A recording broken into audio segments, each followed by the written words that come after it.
Filled hearing of the Ways and Means Committee. Thank you to our host, Express Clydesdales, and to Representative Hearn and Representative Lucas for hosting us in your beautiful state. The committee is in Yukon, Oklahoma today to listen to working Americans about how to make life better for their families, neighbors, and communities. Oklahoma is a place where self-reliance and the frontier spirit run deep. Oil, natural gas, and agriculture built Oklahoma. America's heartland is the story of the people who fuel, feed, and build our country. Today, 2/3 of all the energy produced in Oklahoma is exported across the country and the world. The state is the #1 producer of rye, one of the top producers of beef cattle, and it has the 4th largest number of farms in America.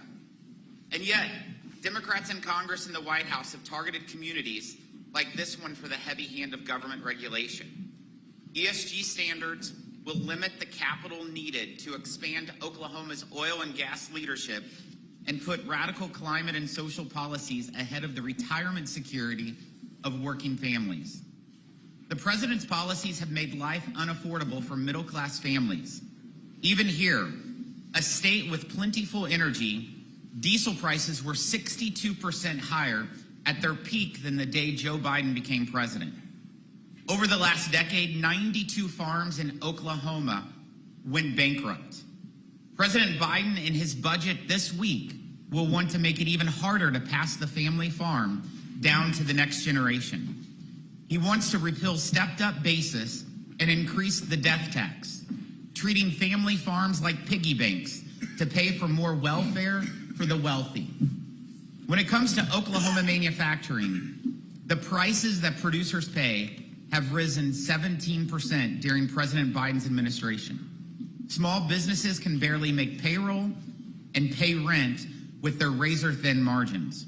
I'm pleased to welcome Brian Jackson, an Iraq veteran and founder of a meatpacking company, Chuck Mills, owner of a family-owned manufacturing company, Kelly Payne, a 5th-generation rancher from Mustang, Oklahoma, Joe Brevetti, a Smile oil producer, and Miss Cantz from Tulsa. In 2 days, President Biden will release his latest budget. If history is our guide, America's heartland should expect a budget that continues Washington's assault on their way of life. Biden's last budget threatened $45 billion in new taxes on American energy producers. It spent $330 billion on policies that discourage work, worsen supply chains, and leaves Main Street littered with help wanted signs. Biden's 25% increase for the EPA would supercharge an agency that thinks it's their business to tell farmers whether a small stream, pond, or farm dust is harming the environment. We must humbly listen to the working Americans who are living under these failed policies so we can chart a better course. For those of you from the community attending today or employees of Express Clydesdales, we also want to hear from you. There will be notebooks and clipboards passed around in the back, and I want to encourage every audience member to please share your experiences and ideas to help us get this country back on the right track. These will be entered into the official hearing record to guide this committee's work. I want to thank our witnesses for taking the time away from their families and busy schedules to be here today, and we look forward to your testimony. I'm pleased to recognize Ranking Member from Massachusetts, Mr. Neal, for his opening statement. Thank you, Mr. Chairman. And I want to thank Frank, and I want to thank Kevin for their warm welcome to Oklahoma. If you're wondering what my interest was in Oklahoma, any place that produced Mickey Mantle's got to be a great place to go. So I want to thank you, Mr. Chairman, and thank our witnesses for joining us this morning. President Biden and congressional Democrats, our economic agenda is focused on building the economy from the bottom up and the middle out. And the legislation delivered by the Ways and Means Committee and Democrats has already delivered for Oklahoma, and most importantly, for its workers. The state GDP outpaced national growth in the third quarter of 2022, and unemployment hovers at historic low rates. I see the motto of work conquers all, and I know you don't take it lightly in Oklahoma. But a desire to work isn't all that's needed, even in a strong economy. Workers must be able to work fairly and be compensated fairly. Further, supercharging our economy will only come when we take action on affordable child care and universal paid leave realities, which will eventually happen. This is why federal direct investments in workers and their families have been so crucial to these communities. Democrats expanded the child tax credit, which brought nearly 60,000 Oklahoma children out of poverty, cutting the poverty rate in half. No policy has done more to reduce child poverty than this one. The American Rescue Plan permanently increased desperately needed federal care in terms of child investments across Oklahoma and other 49 states. The critical step was first in expanding that child credit and enabling workers to re-enter the workforce. I will say again that we will continue to defend Social Security and Medicare and not to have any cuts based upon some of the proposals that we've heard about. We also put money back in the pockets of working Americans with the Inflation Reduction Act. We helped lower health care costs by allowing Medicare to negotiate high-cost drugs, capping out-of-pocket costs for 21,000 Oklahoma seniors and reducing health insurance premiums for millions of Americans. All of these life-saving policies will provide more certainty for American families. We've already seen this law drive industry action. Just this week, a major insulin manufacturer announced a universal cap on insulin costs.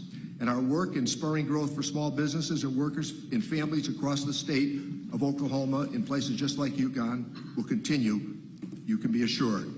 This is one of the top states for clean energy development, thanks to Oklahoma's ample wind, solar, and hydro energy potential, existing infrastructure, and talented labor force.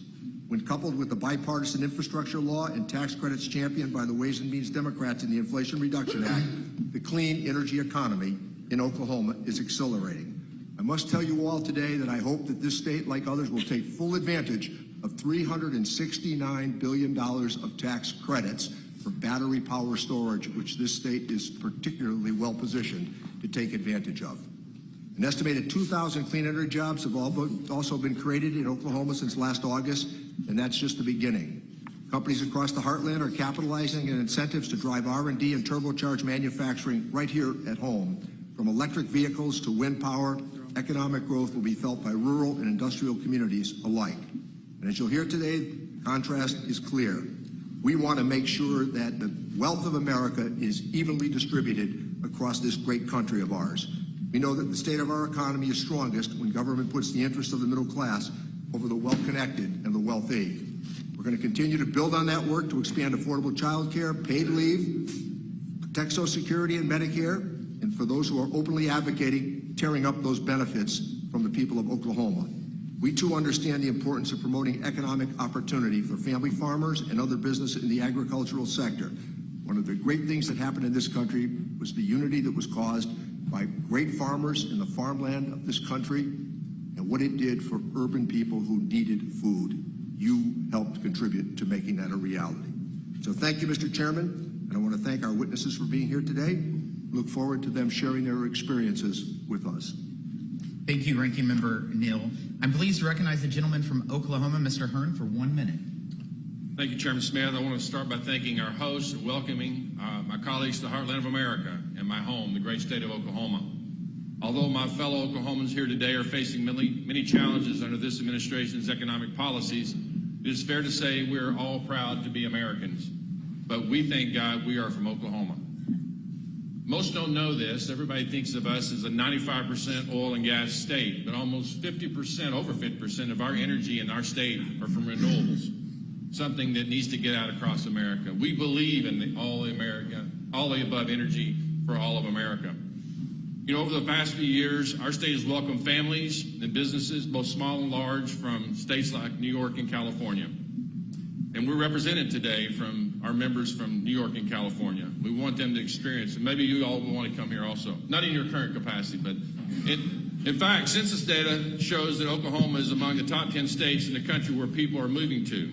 But while Americans can migrate to states with friendlier business climates, they still face an overbearing federal government and burdensome policies from the Biden administration that stunt their growth.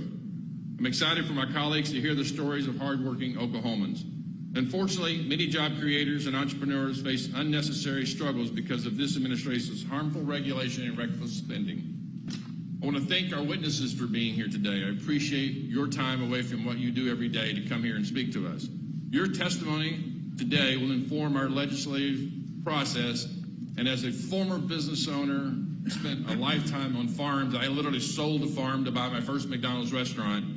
I know firsthand that the American people, not Washington, know what's best for all of us. Thank you, Chairman Smith, for coming to the heart of America and allowing Oklahomans to highlight the devastating effects of the Biden economy. I yield back.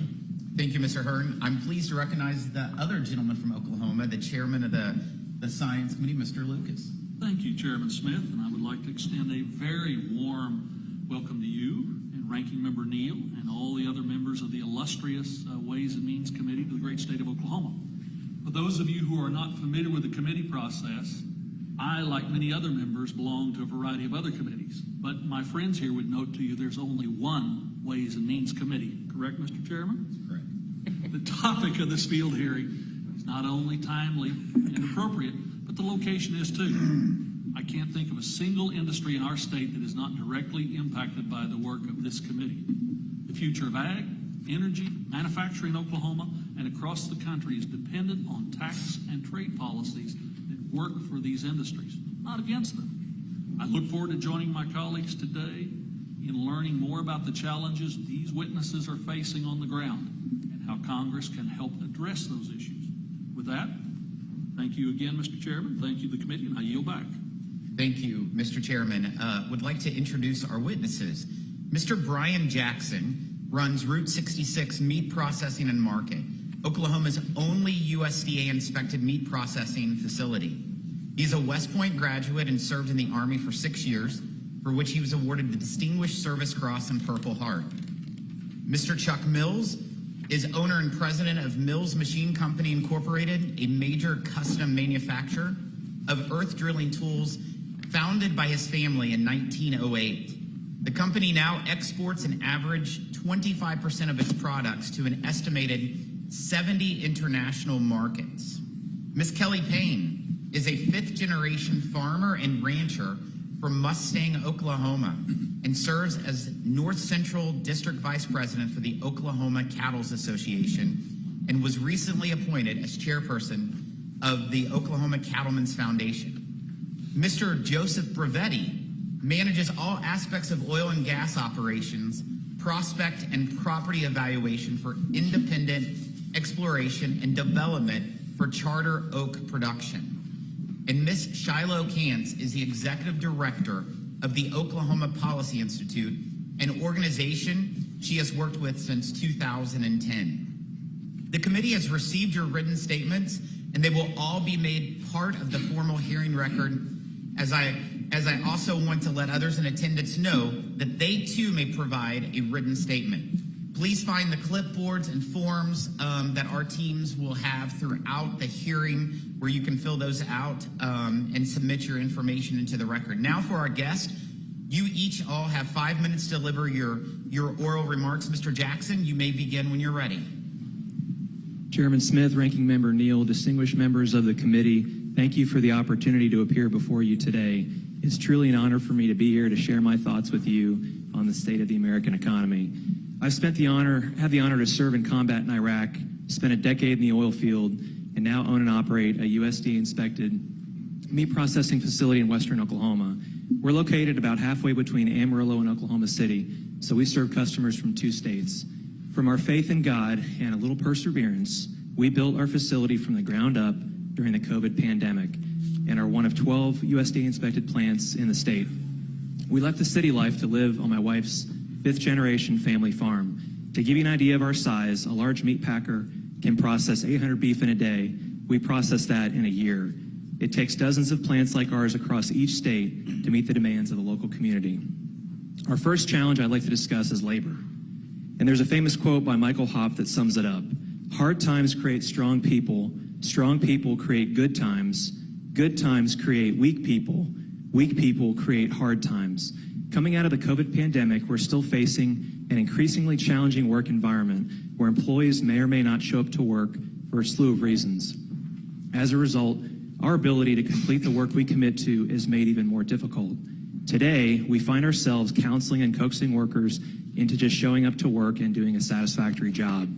I believe a deterioration of our family structure and work ethic contributes to the rising mental health issues we are seeing. Trauma, like what I saw in combat, requires tools to learn to cope with, and today that's being substituted in our culture by drugs, alcohol, and other harmful vices.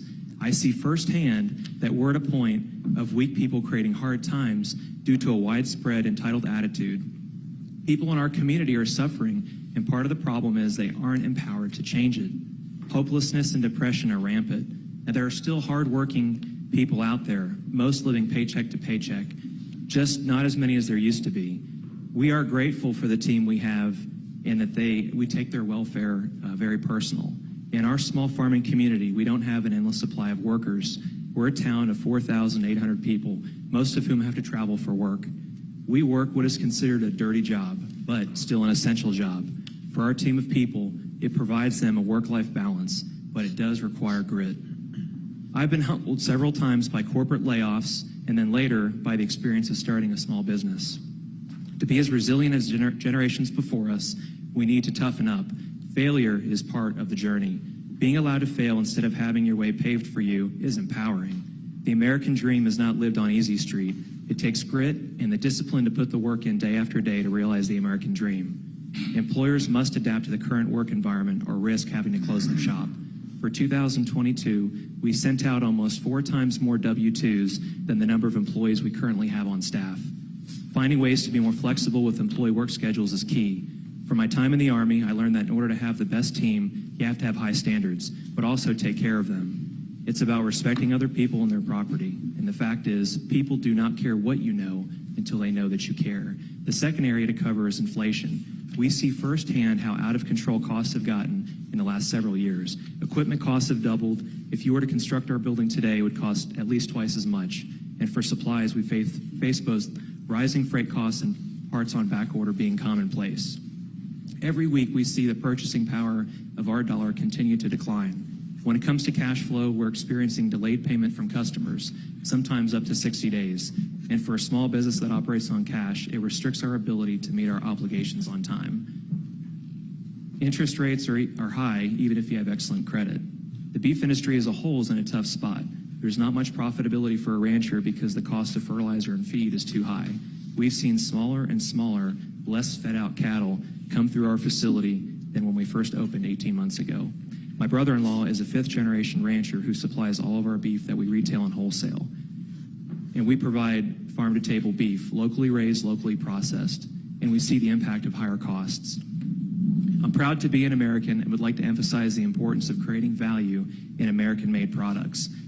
This will continue to create more pride in the work that we do so that more hardworking people come to work for the American dream. At some point, it seems like we've lost our way. We need to have pride in the products that come from our country. And in conclusion, as a nation, we face many challenges, but there's nothing that we cannot overcome by working together. Just as my grandparents did following the Great Depression, the hard times we are in now will create a stronger nation for our kids. I'm encouraged by your willingness to listen and affect change. Thank you for your consideration of my testimony and for your service to our great nation. Thank you, Mr. Jackson. Mr. Mills, you're now recognized. Good morning, Chairman Smith, Ranking Member Neal, and distinguished members of the committee. It is an honor to testify before you today. My name is Chuck Mills. I'm president of Mills Machine Company, custom manufacturer of shallow infrastructure earth drilling tools and bits located in Shawnee. We were established in 1908 and still operate under the same family ownership. I personally have been managing the business for 44 years and have guided it through multiple booms, busts, and recessions. The last 3 years have been the most difficult. Before the pandemic, we faced some workforce issues. Our company, like so many others, struggled to find skilled workers. Initially, I believed that education was one of the issues and felt that one solution would be engaging private sector business people into the classroom to promote applied learning practices that would be beneficial to the students. I promoted that while I was the chairman of the state chamber to try to get other businesses engaged to do the same. As you can tell, I like to be involved in finding solutions for common business problems, which is why I've been involved in workforce development for 22 years, serving on local and state workforce boards. So I have a good idea of what the problems are.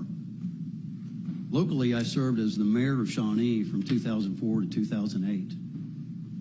Though we struggled before to find workers before COVID, the pandemic made this struggle so much harder on my company and employers across Oklahoma.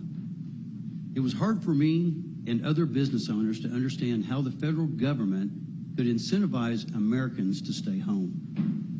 A perfect example of our problem with our supply chain is if my supplier is unable to find employees, he is unable to provide me the raw materials needed for my business, which negatively impacts our ability to satisfy our customers' needs. This caused delays throughout the supply chain. The lack of workforce, in my opinion, is the root cause of all of our problems today. To help alleviate the supply chain concerns for my company, I had to hire a full-time employee just to source materials. This staff member spends all day sourcing best materials and availability. We are constantly looking for new vendors so that we can remain competitive for our customers. We have successfully sourced about 40 to 50 new vendors in the last year. When we do find materials, we must outlay more cash up front to buy as much product as we can in order to lock in the price. The lack of workforce and supply chain issues combined with inflationary pressures have made this economy the most difficult economy I have dealt with in over 4 decades. Prior to the pandemic, we had a predictable price increase from 3 to 3.5% a year. In 2021, starting really in January, we were hammered with compounding price increases for our raw materials. Really starting in January of 21, we first had our increase of 25%. Following month, we had another 15, the following 20, and it went from 10 to 25% for the next 8 months, compounding monthly. After 8 months, my vendors finally said, I can't send you a price list anymore. You'll have to call in order to get the price, which makes it very difficult to price your products to your customers. The practice continued through all of 22, and now in 23, the prices have stabilized somewhat, but have increased on others. Due to these price increases, we are forced to reprice our materials every 90 days. We offer thousands of products, so this is a significant undertaking. We also have been forced to import materials in order to be competitive. I have explored options for onshoring and nearshoring in response to the tariffs on Chinese metal products, and it hasn't been competitive. The tariffs simply add 25% to the cost of our raw materials, making it harder to be competitive in the world economy. Overall, our sales are similar to pre-COVID levels, but it's not because we're selling more product, we're actually selling less at higher prices. I'm having to spend more and more time on day-to-day operations like workforce issues and adjusting prices, which has resulted in less time for marketing, new product development, and business expansion, which will be better for our business, the local economy, and the country. I love what I do. I love making things and offering solutions for our customers. All I ask is for Congress to please allow me to continue running my family-owned business so that I may be able to pass it to the next generation. Please encourage all able-bodied Americans to return to the workforce and do not raise taxes that would further restrict our cash flow. I'll close by asking to not make it any harder for me to stay in business here in Oklahoma. Thank you. Thank you, Mr. Mills. Ms. Payne, you're now recognized. Chairman Smith and members of the Ways and Means Committee, I want to thank you for the opportunity to appear today. My name is Kelly Payne. I'm a fifth-generation farmer and rancher from Mustang, Oklahoma, and I have had the opportunity to serve on the district staff for former Congressman Wes Watkins. Been a small business owner, worked for a number of cattle livestock auctions and cattle buying companies, and even ran for Oklahoma City Council. I've also held a variety of economic development positions with an emphasis on agriculture, including previously serving as the first ever female president of the Oklahoma National Stockyards. I'm currently serving as North Central District Vice President for the Oklahoma Cattlemen's Association. and was recently appointed as chair of the Oklahoma Cattlemen's Foundation. I'm also a proud Oklahoma Farm Bureau member. While my primary agriculture operation is cattle ranching, I also have a family agritourism venture with my sister. We'd like to begin by sharing some very staggering numbers relative to the drought. The USDA January 1 inventory of all cattle and calves in Oklahoma was down 11.5% from 2022. That is a decrease in 600,000 head in 1 year. It is double that of Nebraska, the state with the second largest decrease in cattle. It is important to remember that this number reflects all cattle, including the cow herd, replacement heifers, stockers, and feedlot cattle. The decrease in the number of cows in Oklahoma alone was 140,000 head, again the largest decrease of any state in the nation. While these numbers alone are staggering, when one begins to think of the negative implications, the situation absolutely becomes overwhelming. Oklahoma is a beef cow state. Much of our rural economy is dependent upon the cow. Every year, ranchers wean and sell their calves, which represents the heart of the economic engine in rural Oklahoma.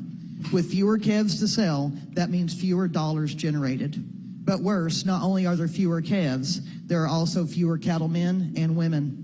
The struggles of drought are exacerbated by high input costs, including food, fuel, feed, and other supplies. All these negative impacts have caused some ranchers to sell their entire herd, and many have indicated that they won't restock anytime soon, if at all. Fewer cows also means that fewer bulls are needed. Seed stock operations like our host today, Express Ranch, depend upon a robust bull market driven by cow-calf producers with plenty of cows. Currently, the cattle market is strong. For the last week of February, 600-pound calves selling at the Oklahoma National Stockyards were bringing 2 to 215 per hundredweight. This makes sense, though, given a drastic reduction in the cattle supply. But high prices of something that I don't have many of, or any of, doesn't help me economically. Remember, we have 140,000 less cows. That means 140,000 less calves to sell. Federal government involvement in livestock production does have a positive side. The Farm Bill of 2018 signaled a major turning point for animal agriculture in the U.S. That important piece of legislation enshrined permanently many of the programs that have directly benefited livestock producers, specifically in times of hardship. Examples include the Livestock Indemnity Program, the Emergency Livestock Assistance Program, Emergency Relief Program, and the Livestock Forage Disaster Program, just to name a few. The total disaster payments for program year 2022 in these categories alone in Oklahoma are $4.6 million and rising. Let me be very clear. These programs are vital and important to livestock producers, and they must be continued in the 2023 Farm Bill. The negative side of the story deals with the overreaching regulatory agenda that proposes new and debilitating burdens that will undercut our livestock business. Examples include the EPA's New Waters of the U.S., or WOTUS rule, issued just a couple of months ago. While EPA did recognize ponds and watering holes, the new rule goes backward to regulate ditches and draws that seldom see water, and certainly not in times of drought. The new WOTUS rule ignores the great work that animal agriculture has done to preserve and promote a positive impact on our environment.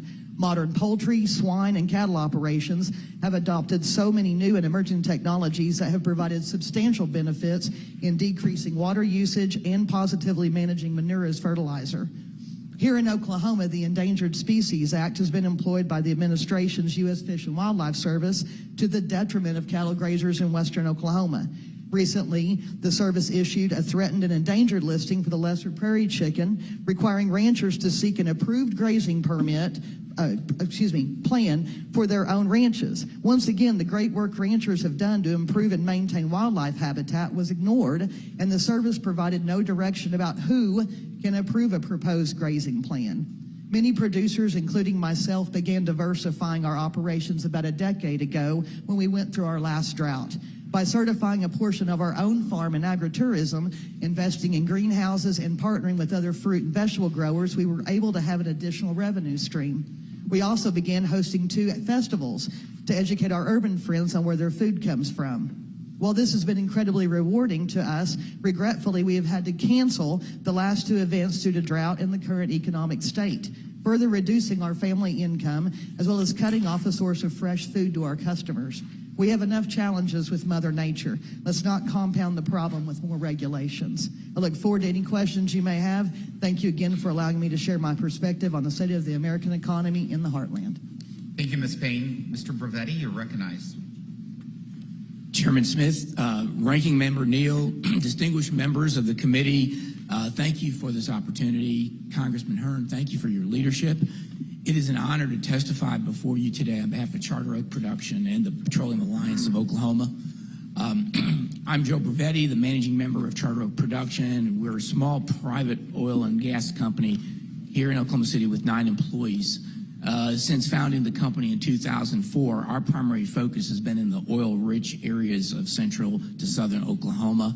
I began my career in the industry as an engineer, working in the field in South Texas. I'm a board member of the Petroleum Alliance of Oklahoma, which represents 1,400 individual and member companies. I'm also honored to have been appointed a board member of the producer-funded Oklahoma Energy Resources Board, which restores historic well sites and provides classroom resources for educators from elementary through the college level. Charter Oak is one of 4,000 oil and natural gas companies working in Oklahoma. To put in perspective, together we make up more than half of the state's private sector GDP growth. We're the state's largest taxpayer, accounting for about 1/3 or $65 billion of Oklahoma's GDP and generating $2.5 billion in tax payments to the state. The oil and gas industry provides employment for 200,000 Oklahomans, 75,000 in direct jobs, and another 125,000 in supporting sectors. Each year, Oklahoma oil and gas producers pay more than $2 billion in royalties to mineral owners. These mineral owners are everyday people who use this money to buy groceries. They support their family farms and ranches and just help pay their daily living expenses. In the past year, Charter Oak and its dedicated team of service companies who employ hundreds of people in the field drilled and completed 10 wells to help meet the energy needs of American families. During that same year, we have seen the cost of our wells increase from less than $8 million each to over $10 million each, 30% increase, and that's considerably more than what we are told the inflation rate is by the current administration. Companies like Charter Oak have made the U.S. not just a world leader today in oil and natural gas production, but we are also the world leader in greenhouse gas reductions, thanks to natural gas-powered electric generation. There is no other country in this world that produces hydrocarbons in a manner as clean and as safe as we do here. Importing foreign oil production or encouraging the same is contrary to American principles, and it threatens our energy security as a nation. My written testimony provides color on many regulatory hurdles that we are dealing with today and the challenges we're expecting later this year. The EPA's proposed one-size-fits-all rules for methane and waste prevention is a killer for small family-owned companies whose marginally economic wells are very important to America's energy portfolio. The administration's permitting reforms for operations in federal lands are unnecessarily complex, costly, and delay oil and gas projects far beyond what is reasonable. A current example is last week we were informed that it would take the BLM cadastral office in Santa Fe between 2 to 3 years to review our river survey just so we could get to the point to nominate acreage into a federal lease sale. By the way, we've already drilled this well. It's been delayed so long. We've altered the tract of this well so we didn't have to traverse federal minerals, but they're still within our unit. On the tax front, I asked the committee to protect the ability of oil and gas companies of every size to deduct their ordinary and necessary business expenses. These intangible drilling costs, which are expenses like fuel, labor, and trucking, frequently make up 85% of the cost of the new well. The recent book minimum tax unfairly penalizes some of the larger independents from deducting such expenses. For a smaller independents, the punitive nature of the alternative minimum tax in the current tax code limits our deductibility of the IDC. We drill out of our cash flow, and the AMT severely restricts our ability to invest in new drilling. So let me conclude. We don't want special treatment. We just want a level playing field to encourage investment.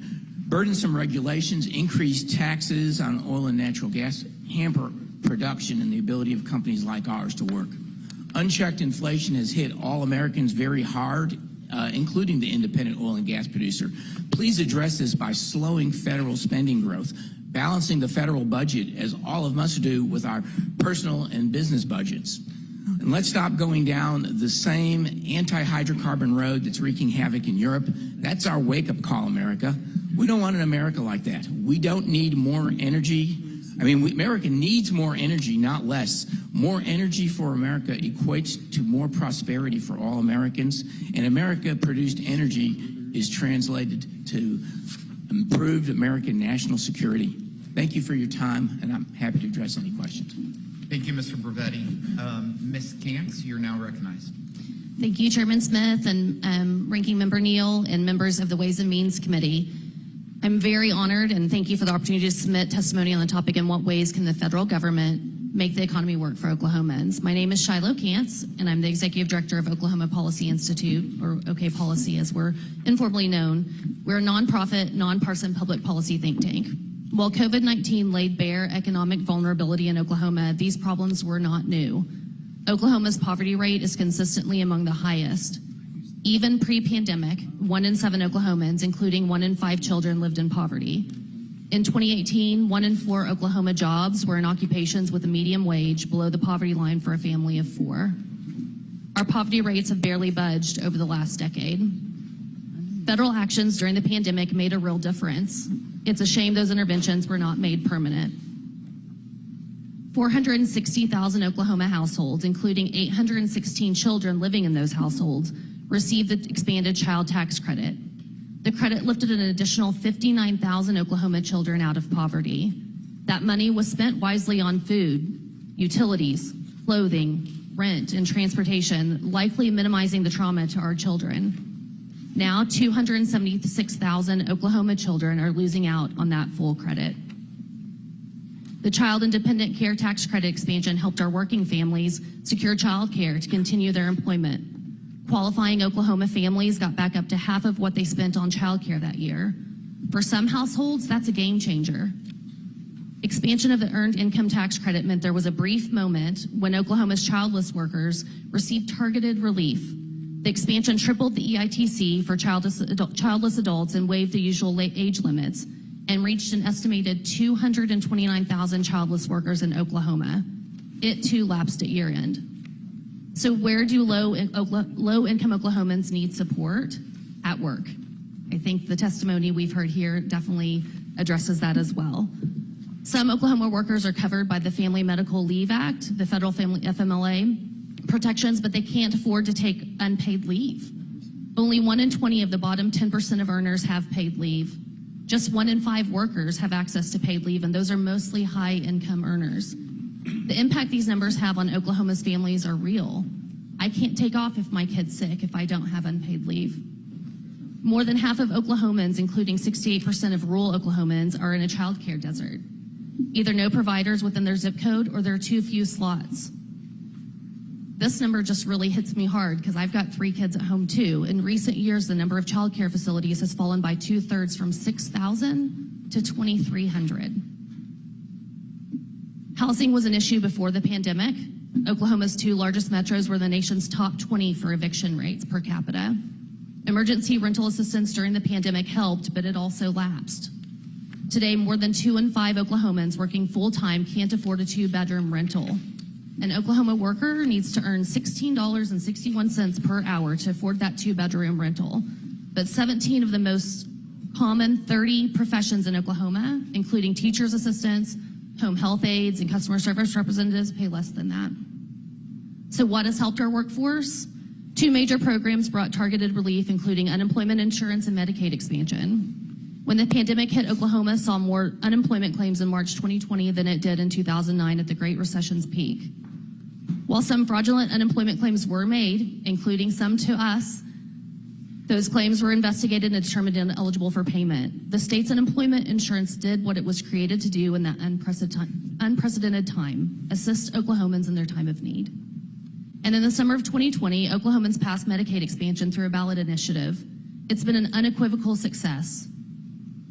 In January, 358,155 working age adults were enrolled in Medicaid expansion. Because of Medicaid expansion, Oklahomans exiting incarceration will get insurance before returning to their communities. Tribal health systems are more solvent, and record levels of children are insured. I know if we prioritize our communal why, improving the lives of all Oklahomans, we can find compromise across political divides. Thank you for the time to be here, and I look forward to your questions. Thank you, Ms. Kantz, and I want to thank all of our witnesses for your excellent testimony, and for once again, thank you for taking time out of your busy schedule for being here. We'll now proceed to the question and answer session, and I'll begin first. I know that my colleagues are eager for the opportunity to ask a number of more specific questions as we hear from you all about how the policies coming out of Washington have impacted your lives here in the Heartland. So I'll keep my questions to just one, but I will ask each of you all to respond to it. Under President Trump, one of the key changes this committee made for working American families was to double the amount folks can deduct from their income each year and to lower their federal tax bill. Those who are benefiting the most from that change are median income households, which is about $60,000 per year right here in Oklahoma. As life has become more expensive for all Americans over the last 2 years, we are seeing why deducting more from income makes sense. Because more and more, each to answer this question through the perspective of your customers, your suppliers, your neighbors and friends, in the midst of a 40-year high spike in the cost of living. What would it mean for them if this committee further reduced their yearly tax burden to give American families an extra couple $100s in their pocket each year right now? Mr. Jackson, why don't we start with you and go down the line? Chairman Smith, I can tell you that reducing the taxes for a small business would greatly help us. Was that your question as far as, could you repeat that, please? So in the taxes that were cut in 2017, it was doubling of the standard deduction for folks who don't itemize. And so this affected over 80% of Americans. So most of your customers would probably be in the standard deduction. That will expire. In fact, in the president's budget on Thursday, he'll outline for it to expire. Do you think that it would help your customers, your suppliers, if we would actually increase the deduction so that they would save more on their taxes? I think further reducing taxes would definitely be a great thing. And as a small business owner, I can tell you that any money saved is reinvested in our business, and how early on we are. It is a struggle to make sure, like I mentioned in my testimony, to have the cash flow to make sure that we can meet payroll, and then beyond that, offer benefits for people who have been with us for an extended period of time, paid time off, and healthcare, things like that. So the more we can receive in terms of help and making our life easier and paying less taxes, the more we can do for our employees. From a business perspective, a small business perspective, what is the tax advantage that has helped benefit your small company the most? I would say the number one thing was the payroll tax credit early on. That helped fund us as we cycled through so many employees early on. We've retained about 25% of those folks that started with us in the beginning, and so that was the greatest benefit for us to help us meet our obligations early on as we had to operate with cash as an early business. Perfect. Mr. Mills? I would concur with really pretty much everything he said. You know, I think more about my employees than myself because they're really the ones that do the work. I just kind of guide them. So, you know, they're definitely impacted every day by the taxes they have to pay. We're burdened, of course, with having to continually pay more and more and more just to keep our employees. And as a small company, we compete against most of the big companies, and especially in the oil field. I mean, I make drilling tools and bits, but it's not for oil. It's just shallow drilling, like water and things. And so, but we have to compete. We have to pay those same benefits, health care, so there's a huge burden on myself as a small business. But I think it would be a mistake to take away those taxes, breaks for especially just the average worker. With inflation today, it's accelerated so much that it's a huge benefit. So, and I agree with I have to tell you, I've never taken any federal funds ever. None of our generations have. We've always just been on our own. There's been no bailouts, or we're just not in that industry. And that payroll protection program was a huge shot in the arm at the right time. And it allowed us to retain all of our employees and continue to prosper and grow with a good base. So that is one of the few really bailouts that we've had the opportunity to work with. And I thank Congress for that at the perfect time. So it did work. But I would think this would be a very bad time to take away any more tax breaks for especially the average worker. Thanks, Mr. Mills. Ms. Payne? I think you'll see the panel mirror the responses all the way down the line here. I guess from my perspective, though, anytime that hardworking Americans can keep more money in their pocket, we should give them that opportunity, especially in these uncertain times that we're in. A lot of my neighbors are not only farmers and ranchers, but they have an off-farm job because they have to.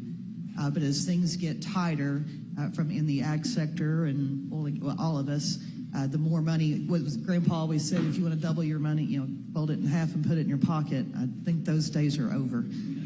So, but that would be where I'm coming from with it. Thank you, Ms. Payne. Mr. Bravetti? Well, Chairman Smith, I'm having a hard time thinking of any country that taxed their way to prosperity. So lower taxes are certainly better for all. That rising tide would lift all boats.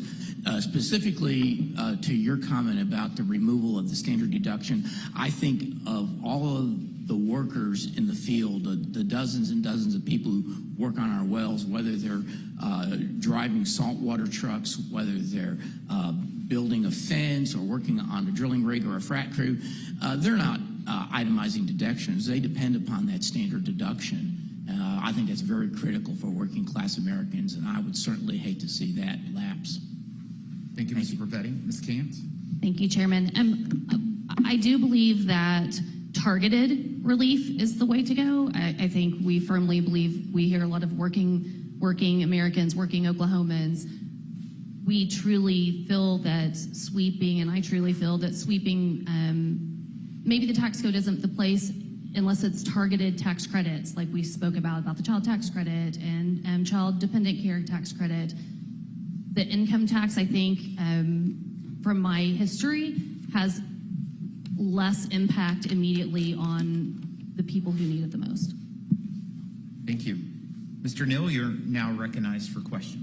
Thank you, Mr. Chairman, and thanks to our witnesses for your superb testimony. I was reminded as a supporter, even though I come from a highly urbanized state, that I've been a consistent supporter of the Farm Bill. And part of the reason for that is it's what the farmlands of the country produce for urban America. But it's also a reminder of how Congress once cooperated on many of those issues.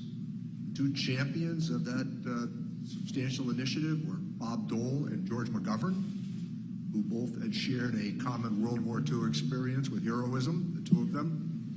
And I think that these conversations that we have about these sorts of initiatives could be a lot less hostile than they've become. And trying to find these common purpose and common ground is really important. So let me go to Ms. Cantz for a moment. The Affordable Care Act has really been a success. 20 million more Americans have health insurance, and insurance is based on risk and the sharing of risk. One of the issues that has always troubled many of us has been those states that did not expand Medicaid. And I want to congratulate Oklahoma for expanding Medicaid to make sure that those at the lower end of the economic spectrum have an opportunity to receive health care at an earlier stage of life.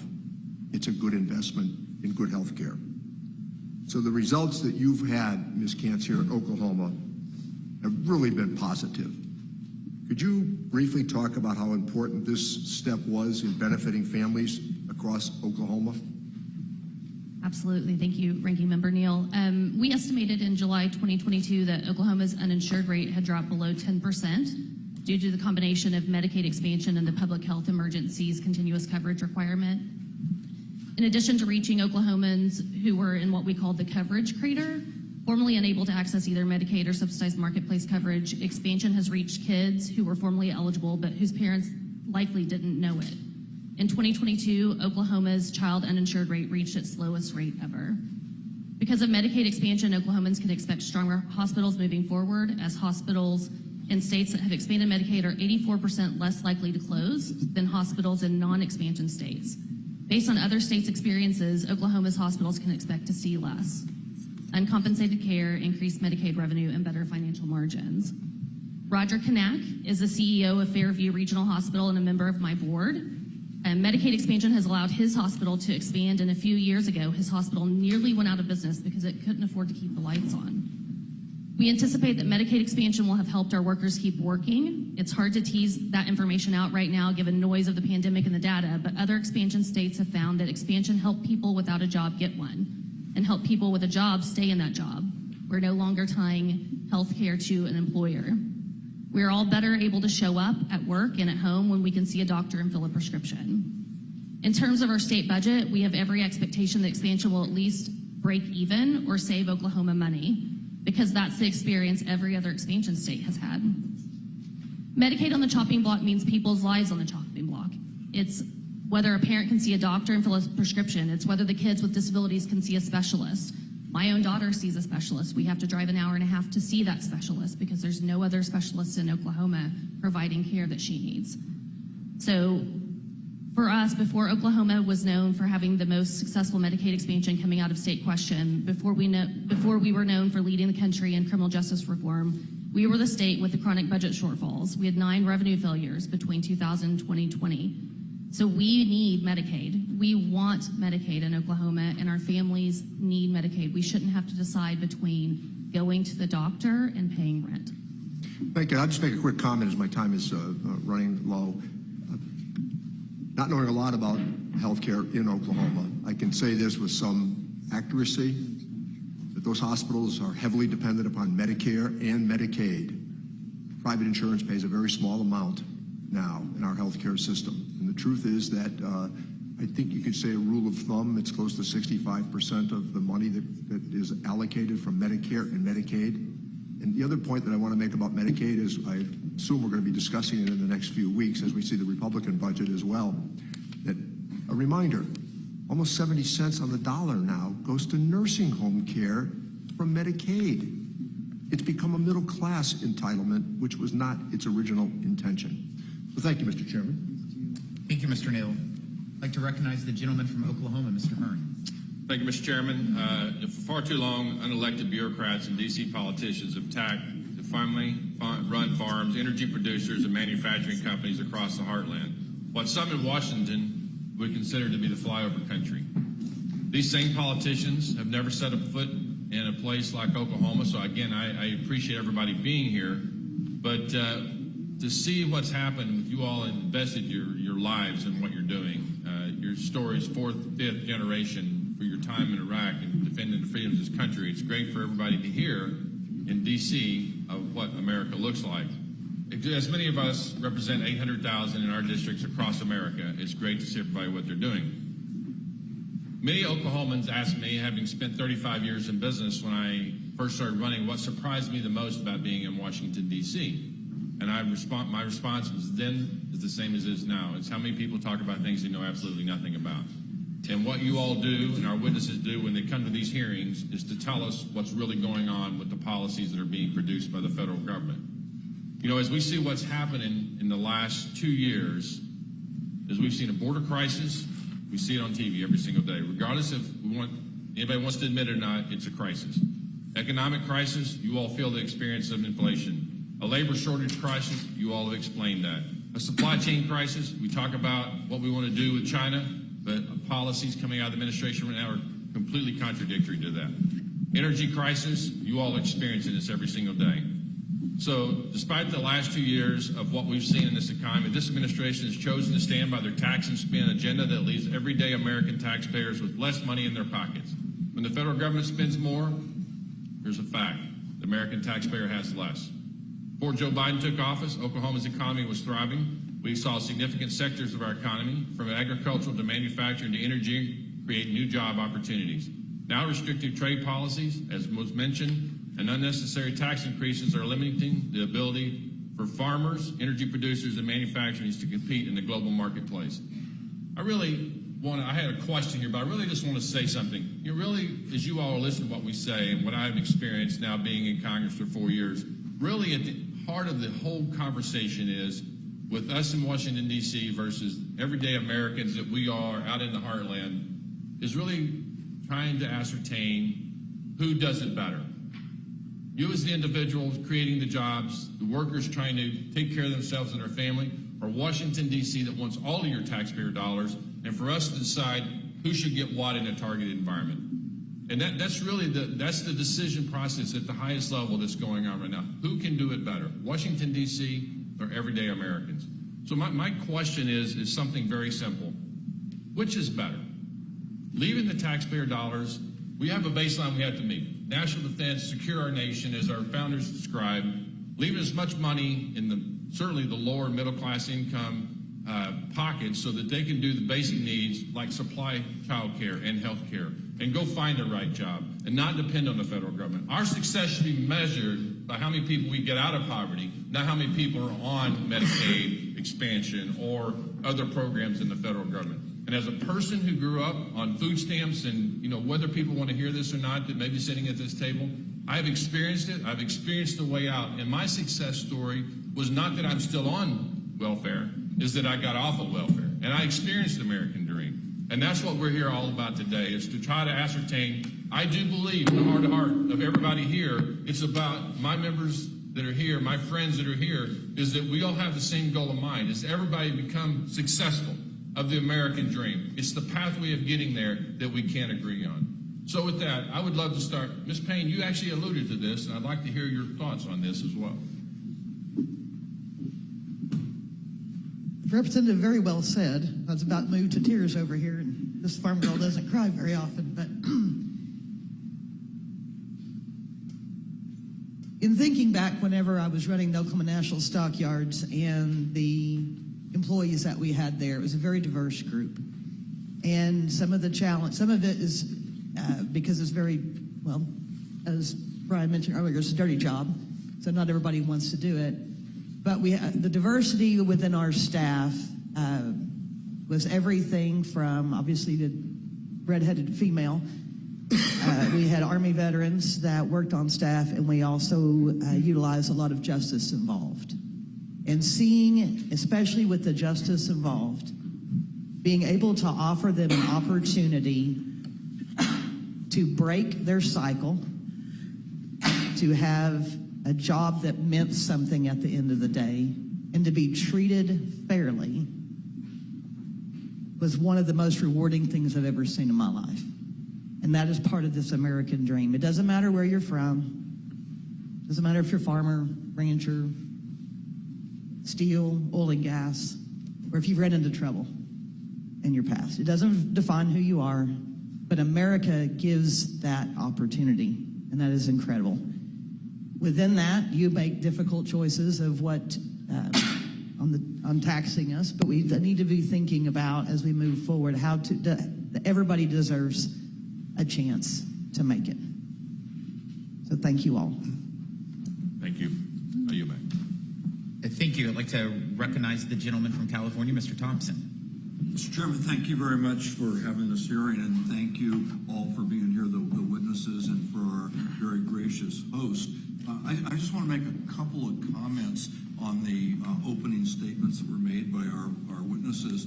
the issue of skilled labor and the shortage of skilled labor was brought up.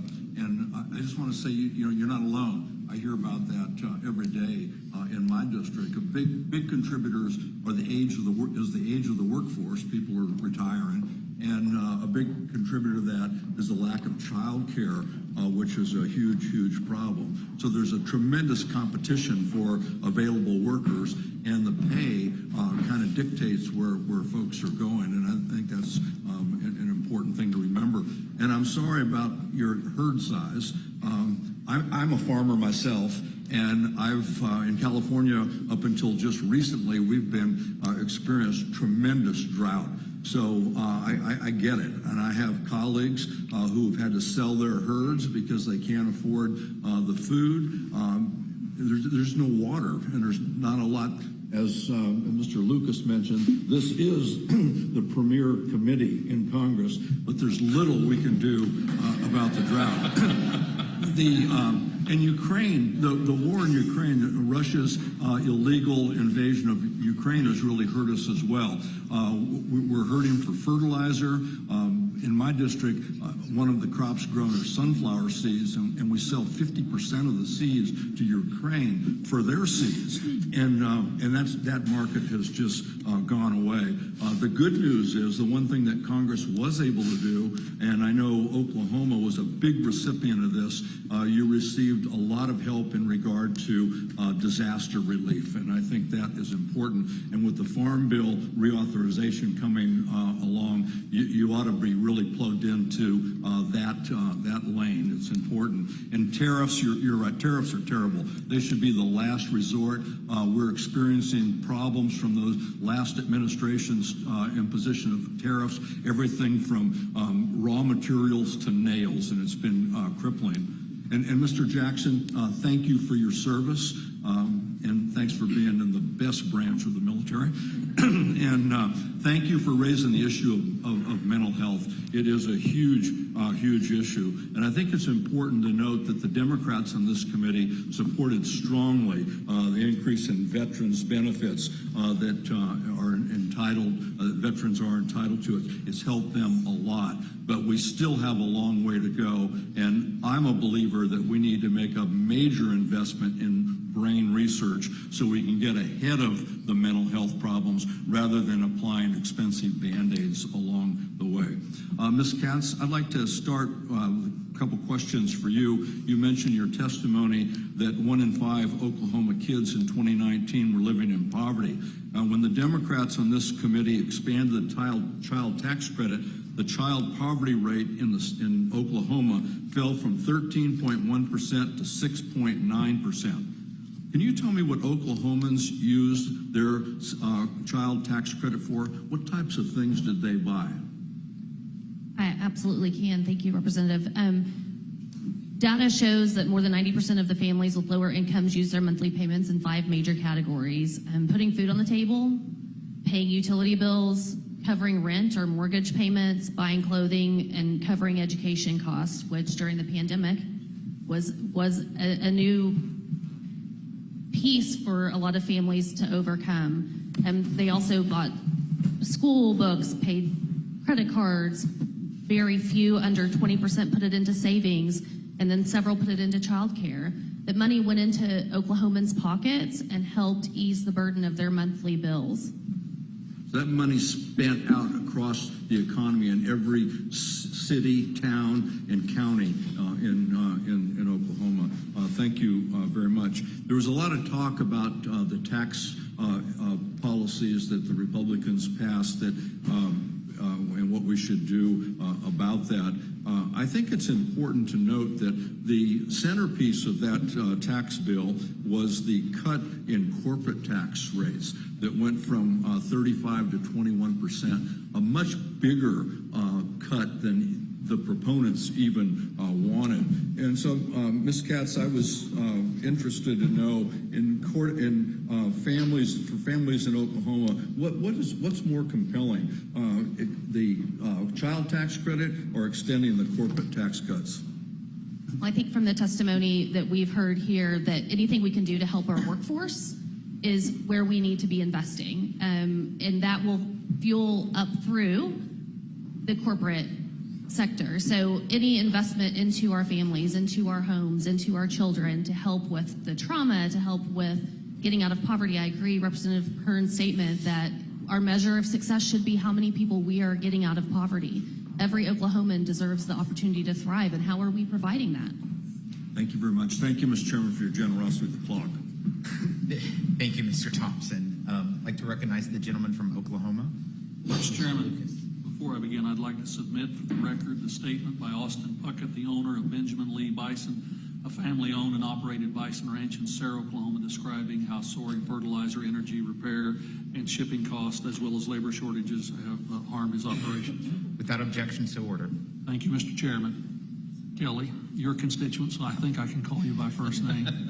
Thank you for your participation today in the hearing and all the work you do on behalf of the cattlemen and women of the great state of Oklahoma.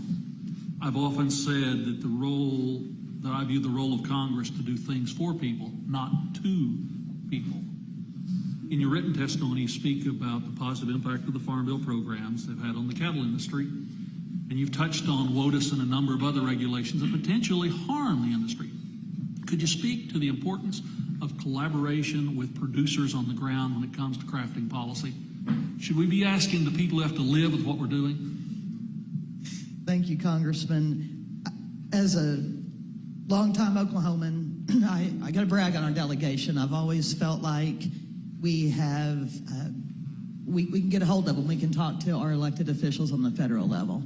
And whenever I ran the stockyards, I had an opportunity to host many of our federally elected officials there. They came to us. They understand boots on the ground. Collaboration is key. It's nice to be able, it's not just talking directly to you all, but to have access to your staff and to understand.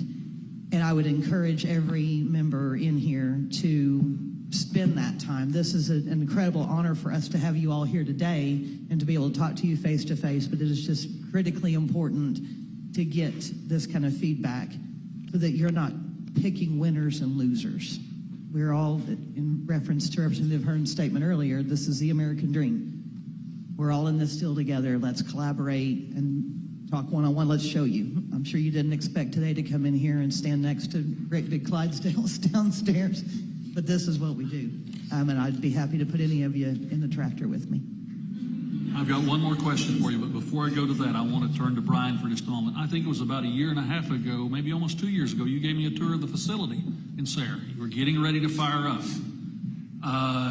For the benefit of the crowd, you and I both know state-inspected meat in Oklahoma and federally inspected meat, same safety, same quality, same everything. Explain to us why the federal stamp matters. Even though it costs more, why does it matter? That's a great question, Congressman. The benefit of being USDA inspected is there's no restrictions on any quantity where it can go to. It can ship between states, so there's no limitation. It could even be exported if we chose to, and we're licensed for that. And that matters greatly when you're moving your product, especially in a state where we produce so much beef in particular. Thank you. Kelly, back to you. Oklahomans, Okies as some of us like to call ourselves, are very resilient people, and we've got a long history of responding to tough things, the Dust Bowl, the Great Depression, the drought of the 50s, the hideous drought of 10 years ago, that oil bust of the 80s that turned much of the state upside down. What have producers, through all of these challenging times, what have producers done voluntarily to preserve and improve their land in order to better meet the challenges of weather and prolonged drought? We're not just sitting on our hands, right?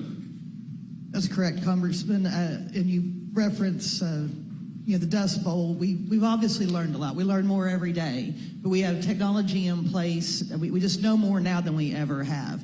So whether it was the shelter belts that were planted in the 30s all the way up to current. My operation itself is in a river bottom, very sandy soil. We call it blow sand. And if you'd have been standing out there on Sunday, you'd have had 2 pounds of it in your eyes. But we have to protect that. We on our outfit can run about 250 mama cows. I have 1 cow with a calf at her side as of this morning, and the 3 bulls were loaded in a trailer. And then I have 7 fat steers to be able to put in a freezer here in about a year. There's nothing there. But we had to pull those cattle off to protect that grass. If I don't have grass, I can't put cattle on it. So we had to make that decision versus, and we can't afford hay. There's all kinds of sad things going on.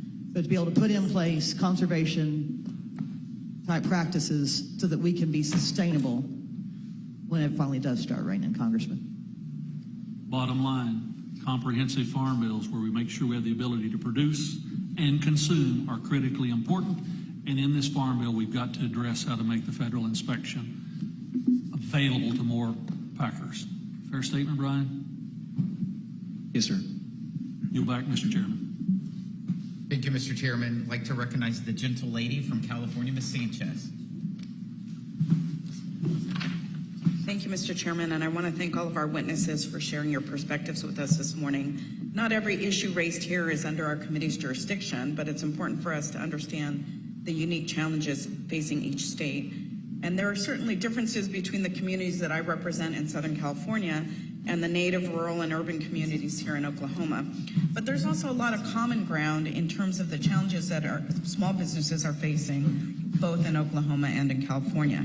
Supply chain challenges have made life difficult for businesses in both our states. And thankfully, in the last Congress, Democrats were able to work with some of our Republican colleagues to pass the CHIPS and the Science Act. We've been talking for years about the loss of supply chains and good-paying jobs overseas. And under the leadership of congressional Democrats, we didn't mindlessly hand multinational corporations a massive tax cut that they didn't need and that they didn't ask us for. Instead, we actually delivered real incentives and the largest infrastructure investment in generations to bring those supply chains back to the U.S. I would note that all 5 of my Oklahoma colleagues voted against these critical investments in our nation's infrastructure. And I guarantee you working families in both our states share some of the same challenges trying to juggle child care and elder care, medical expenses, and the paid time off to deal with unexpected emergencies. Once again, Democrats acted to take the pressure off of working families. Under the American Rescue Plan, we expanded the child tax credit and the child dependent care tax credit. I heard from countless constituents that the advanced monthly child tax credit payments finally gave them the breathing room that they needed, and we didn't stop there. Under the Inflation Reduction Act, Democrats delivered reform to control the cost of prescription drugs, like capping the cost of insulin at $35 a month. And in my state, most workers can count on guaranteed paid leave. Of course, there are still gaps in paid leave, and the expansion of the child tax credit, sadly, was only temporary. But we know that these are policies that make a meaningful difference for working families. These social programs are not designed to avoid work. They just mean that workers don't have to make those impossible choices between putting food on the table and caring for their loved ones. Democrats delivered critical steps to supporting working families, and we can't stop now. Ms. Kantz, could you please explain the economic impact of a lack of affordable child care has on families throughout the state? And I'm particularly interested in that because I am a working mother and I've had those struggles. They're very real. Yes, thank you, Representative. And I also am a working mother of 3 and was actually pregnant with my 3rd child when I started this position. And if it had not been for my former boss, David Blatt, saying, bring your kid to work with you, I would not still be sitting in this seat. So I can definitely speak to it. I think the most immediate impact is the lack of affordable child care. The most immediate impact the lack of affordable child care has is the access to the workforce. It's going to keep parents home. The HHS guideline is 7% of your income should be paid towards child care. I think right now it's about 16% for Oklahoman families. That's huge if you've got 2 minimum wage earners working to head up a household. Then you get into a situation where you have to decide between work and safety for your kid. Do I have affordable child care or do I have cheap child care that might not be as safe for my child? Oh, I'm sorry, I don't mean to interrupt you, but there's a statistic that 6 million women left the workforce during the pandemic because they were primary caregivers either to young children, aging parents, disabled children. We are not seeing that number of women re-enter the workforce, and what do you think that that's due to? I think it's the majority of the people who stay home and are choosing to stay home in the workforce don't have a choice. They can't. They might not have a parent at home who can help. They might not have a boss who says, bring your kid to work. And I really do feel that it negatively impacts women. The majority is women of caregivers. They're even impacted on their future employment opportunities because there's a gap in their resume. So what steps should Congress be taking to ensure that all working class families in Oklahoma have access to quality and affordable child care? One of the things I think that was key to the child tax credit was the ability to receive the timing of the payments. They were spread out. They were able to manage their money. They're better able to plan. There was some consistency. It wasn't a one-time windfall to their income. Thank you. I appreciate it. My time is running short, but I just wanted to make one last comment, which is earlier a colleague mentioned real Americans in the Heartland. And I want to assure people that the people that I represent in my district are no less real Americans. They're no less resilient. They're no less hardworking towards trying to achieve that American dream. And with that, I will yield back. Thank you, Ms. Sanchez. We're all great Americans. Hard-working great Americans. And there's a lot of descendants of Okies in California, too. Consistent with committee practice, we'll now recognize members on a 2-to-1 ratio. I recognize the gentleman from Nebraska, Mr. Smith. Thank you, Mr. Chairman. Certainly thank you to our witnesses. I think a great perspective, varying perspectives shared among our witnesses. But as a representative of Nebraska and a huge agriculture district, great to be here in an ag area of our country where we get to help feed the world. I think that is a task that sometimes we take for granted ourselves with the production here in America, but the fact that the world is relying on us in so many ways, I think it's important that we get it right. We look at the employee shortage, the worker shortage, and how that triggers the supply chain disruptions and crisis, absolute crisis. There's so many things we really need to talk about, and obviously there's diverse perspective here on this at this table. And I hope that we as the American people and representatives, those of us more specifically, can have the discussions that we need to have, where we can discuss the economic needs of a country, where the broad-based tax relief of 2017 was great for our economy, great for wages, great for productivity, so that individual workers could produce more because the world needs more. Growing population around the world needs to eat, certainly, and we need to be prepared for that. I grow concerned that government payments are discussed in a context without talking about inflation. And if you look at 2020, as painful as it was, I think it's important that we look at that data because the spring of 2020, with the onset of COVID, the economy tanked, unemployment spiked. Congress got involved on a bipartisan basis, not in a perfect way. It would be very interesting to litigate all of that. We don't have the time to do that today. But Congress got involved twice, basically in 2020, in a bipartisan fashion. By the end of 2020, the GDP was back to about even from before the thriving economy that we had heading into COVID. So a new administration came into the White House and insisted on increasing and extending government payments. The president was warned that it would trigger inflation. He dismissed that, pushed it anyway. And so, and other comments that have been made across our economy, across our country, based on the type of industry that you're involved in. I think the president thinks less of people who are involved in the oil and gas industry, and perhaps some other industries as well. And I hope that, again, we can have the discussions we need to have, the debates that we need to have. We shouldn't shy away from disagreement either. Our country is founded on disagreement. But when you look at the policies that need the discussion, I hope that we can do that moving forward. Mr. Jackson, my colleague from I believe your congressman, he stole some of my questions relating to inspection, but I know that it's important, especially as it relates to the federal government, what you do.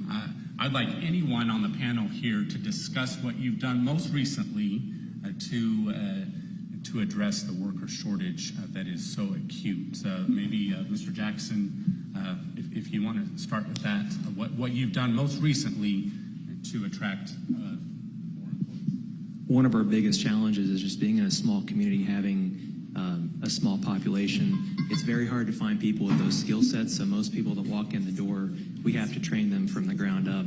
And so any way we can incentivize people looking under a rock, wherever we found people to work, the people who want to show up every day, that's what it's taken. So we've hired the whole gambit of different types of people that you could imagine.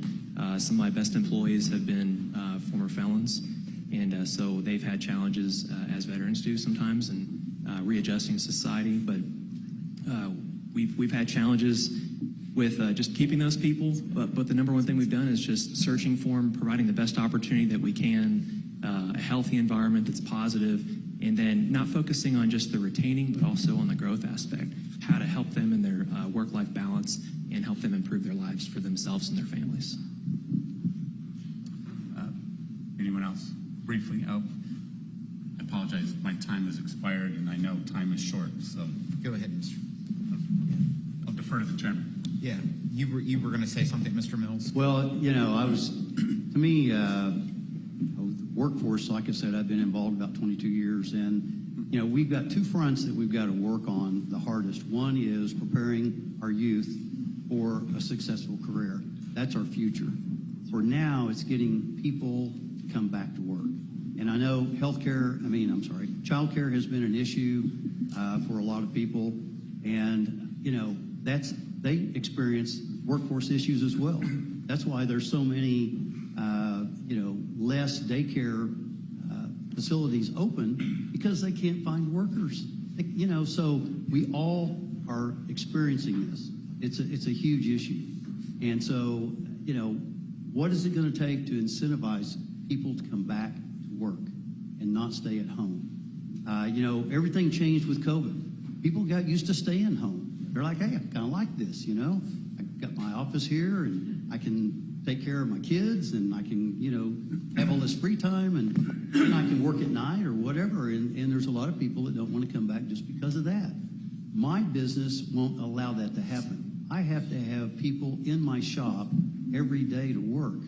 And it's harder and harder to find those skilled workers. But, a lot of it's encouraging kids to actually seek a career and preparing them for a career. And we do a lot of great things in workforce. We've got the individualized career and academic plan here in Oklahoma and many other states. It's actually helping kids kind of develop a future for deciding what they want to do after graduation. But those are issues that we deal with, and so I'll stop. Thank you, Mr. Mills. I'd like to recognize the gentleman from Pennsylvania, Mr. Kelly. Thank you, Mr. Chairman, and thank you for holding this hearing. And I think it's really great that we get out of Washington, D.C. and actually get out into the country. Look, I realize we're all Americans. It doesn't matter where you live or where you work or where you raise your children or anything else. So yes, that's true. That's true. We are all Americans. I get it. But until you come here, you come to a place where things actually have to take place, as opposed to creating a policy that may or may not work, with one exception, that it will cost you a lot of money. I want to hear more from all of you, because the challenges you're facing, I'm in the automobile business. The number one challenge we face now is finding talent. Not finding customers, but finding talent.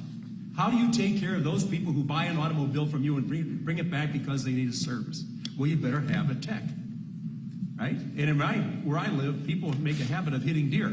And only because during the season, when they're running, a buck will go across any highway to get to a doe, no matter what's coming. But we can't find people to fix cars anymore. We can't find people to do almost anything anymore. So when I talk to business people and business owners, and I want to tell you, the number one thing that I worry about in my business is debt. Unserviceable debt is especially scary. I do believe that at some point in this current economy, this wave is going to crest and it is going to fall. And when it falls, there's a lot of people that are going to fall with it because of unsustainable debt. Just to give you an example, last year we brought in $5.0 trillion in tax revenue. Incredible, incredible revenue. But we went out and spent $6.5 trillion. So we talked kitchen table economics. That means a family making $50,000 goes out and spends $65,000 and feels pretty good about itself until the bill comes due.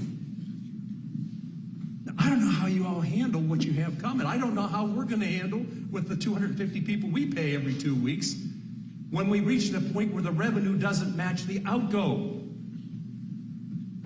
Reckless spending in Washington, D.C. At the time, people thought this was great. It was a windfall for a lot. It wasn't. It was just a deepening tax burden. So each of you, because there's 2.5 minutes left, number one challenge you face, other than talent, I don't know where you are on the debt side of this and how much of it worries you. I spend most of my nights waking up trying to figure out what's going to happen next. But, so, Mr. Jackson, starting with you, and you've done an incredible job. You hired somebody to go out and figure out how to hire other people. Where is the talent and how do we get it? So I guess the best way to answer that question is just it's taken us just doing whatever it took to try to stay ahead of the lagging accounts receivable that we face as a small business. And so our biggest challenge is the cash flow and being able to meet those obligations. And so having access to operating lines and things like that, it's tough for a small business. But we're experiencing that no matter what small business that you are. And so I would say that cash flow is our number one concern as a small business and how to meet those obligations. Mr. Mills. I agree with that. In this economy, cash is king. And my dad taught me that. Amen. And it's true. Having good credit and having cash flow. That's how we've survived through all these 115 years in business, is taking care of business like that and providing good customer service and a quality product. But right now, my greatest concern is that cash flow. Again, with the supply chain, in order for me to control the escalating prices that still continue today, is I have to go out and buy more inventory, outlay more cash. That money's just sitting there on the shelf in the yard. And, you've got to pay for that. That gives you less money to go out and develop new product, buy equipment, hire more people. It's a negative impact on us. And so we're just like everyone else. We see this possible recession coming. Myself and my customers, we're all kind of holding back, being a little conservative, not buying quite as much, because when this thing does crash at some point, it's got to crash a little bit. We don't get caught. And we want to stay in business.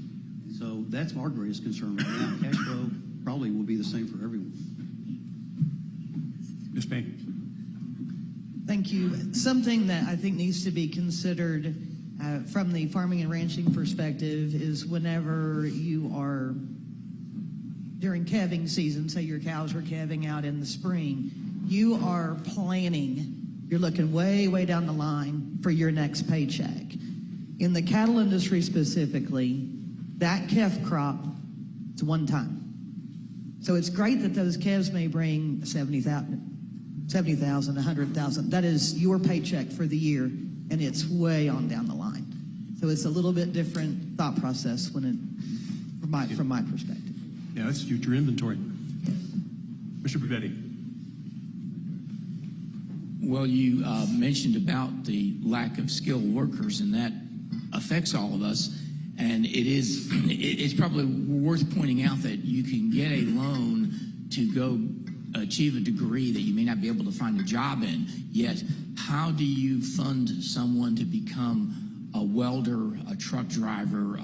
We have a part ownership in a service company, and crane operators are very difficult to find, and we're willing to put them through a training class.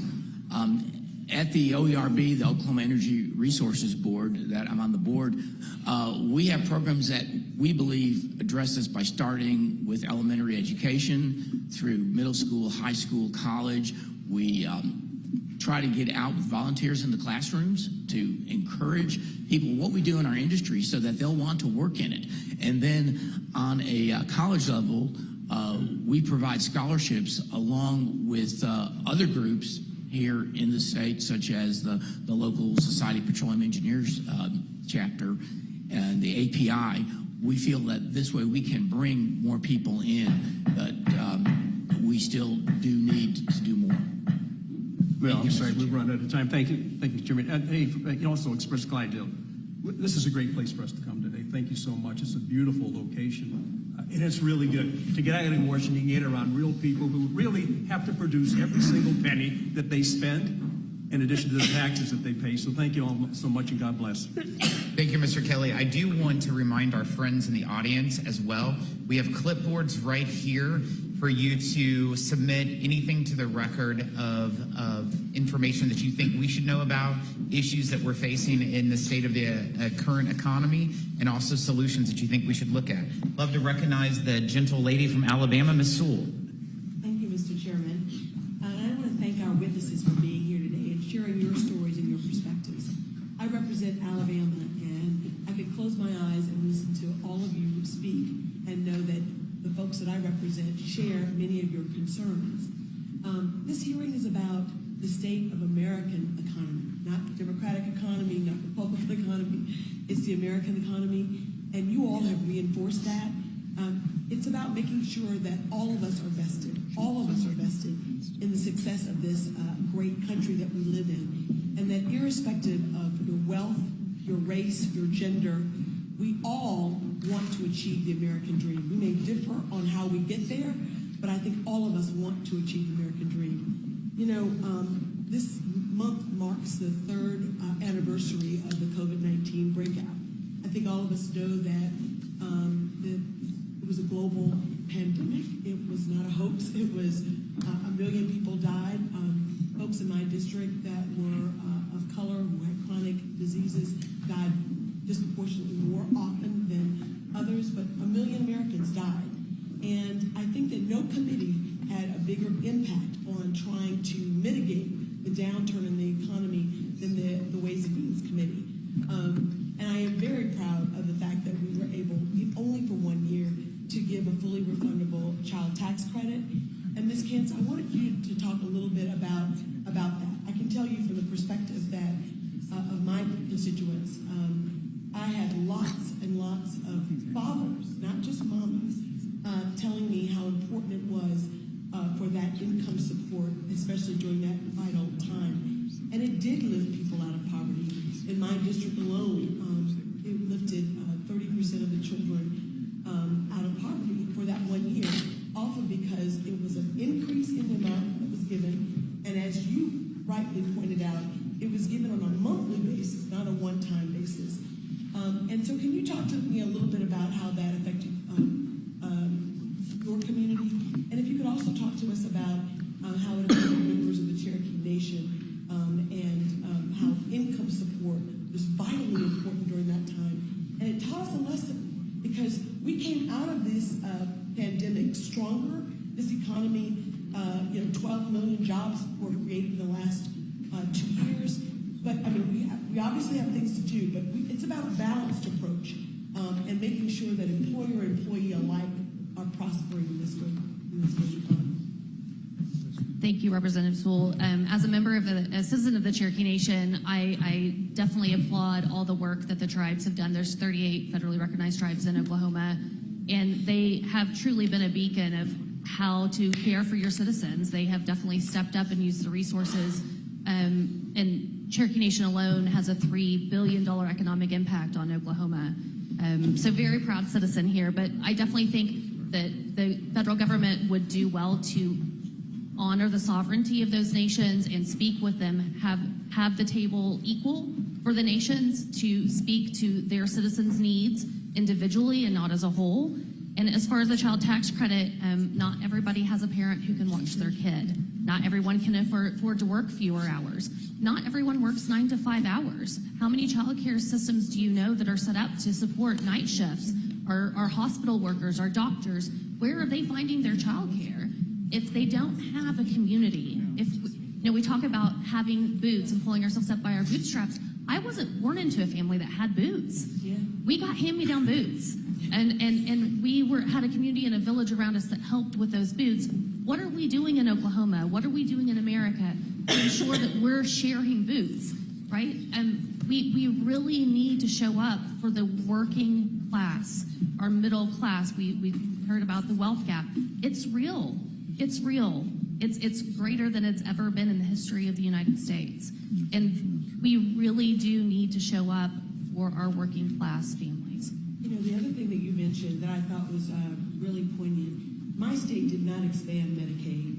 And frankly, we've seen lots of rural hospitals close because we didn't expand Medicaid. And I think that when you're going through a global health crisis, to not have health insurance, to not be able to provide for yourself and for your family, just further undergirds what you were saying. Mr. Chairman, I just want to conclude by just making a comment and observation.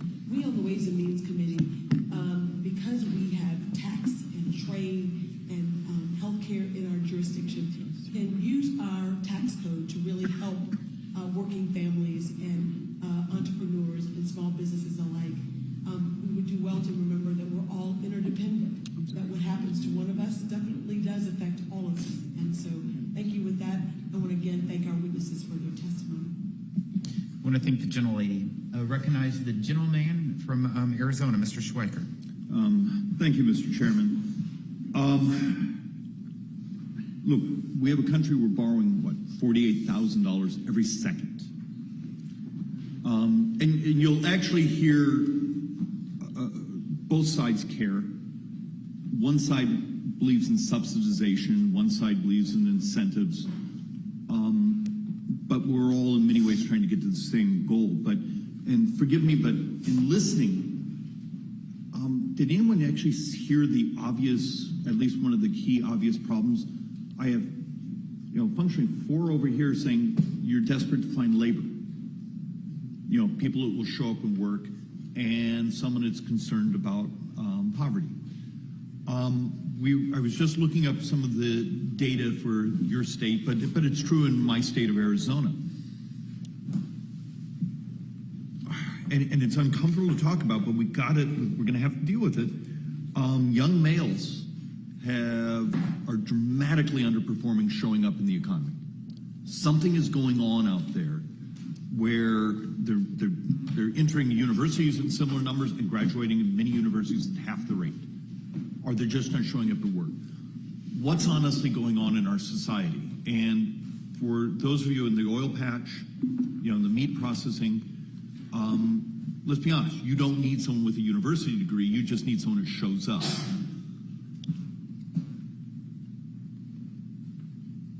If I have millions and millions of young males who somehow disappeared in our economy in the last couple of years, what's going on? Mr. Jackson, when your observation, I know you're in a smaller community, I represent an urban-suburban district. We have fentanyl out of control.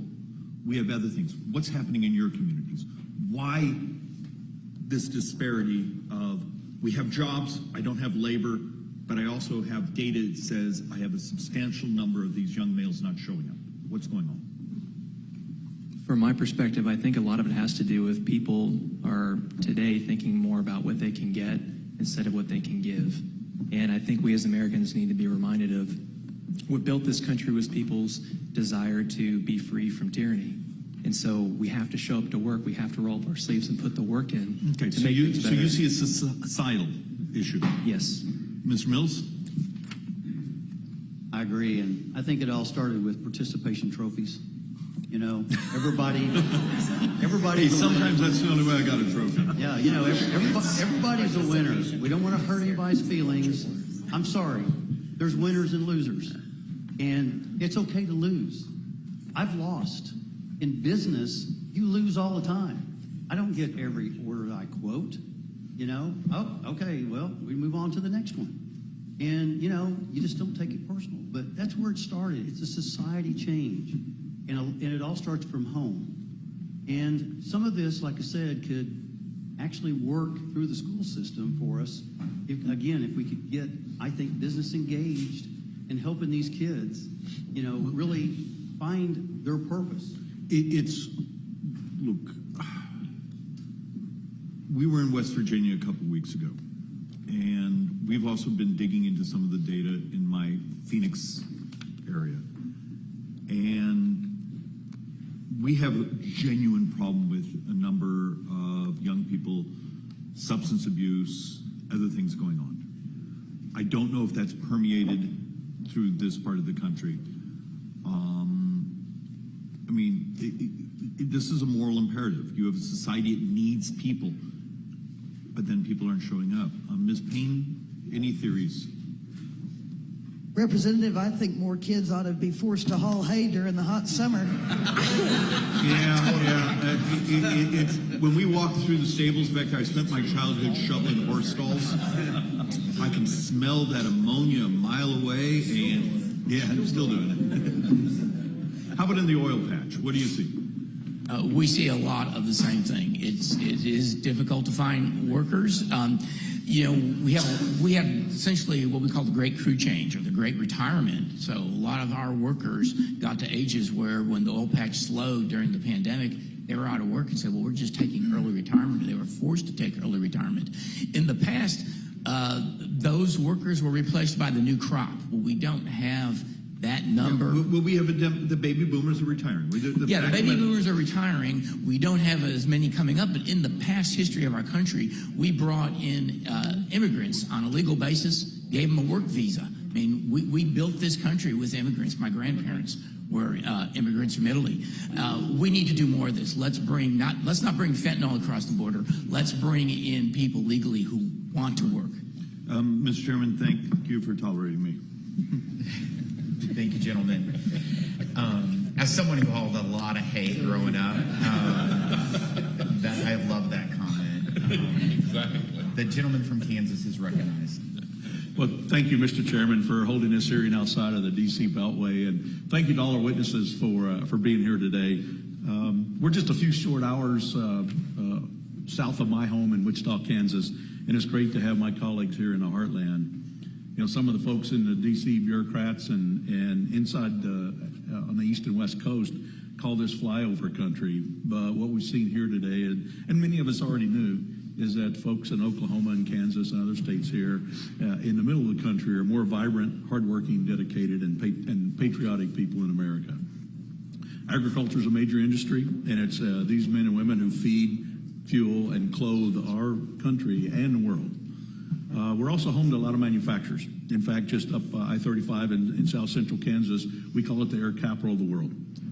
Here in Oklahoma City and throughout the Midwest, organizations of all sizes are building planes, earth drilling equipment, ag products, and more. In 2017, Republicans overhauled our outdated tax code to benefit families, small businesses, and entrepreneurs.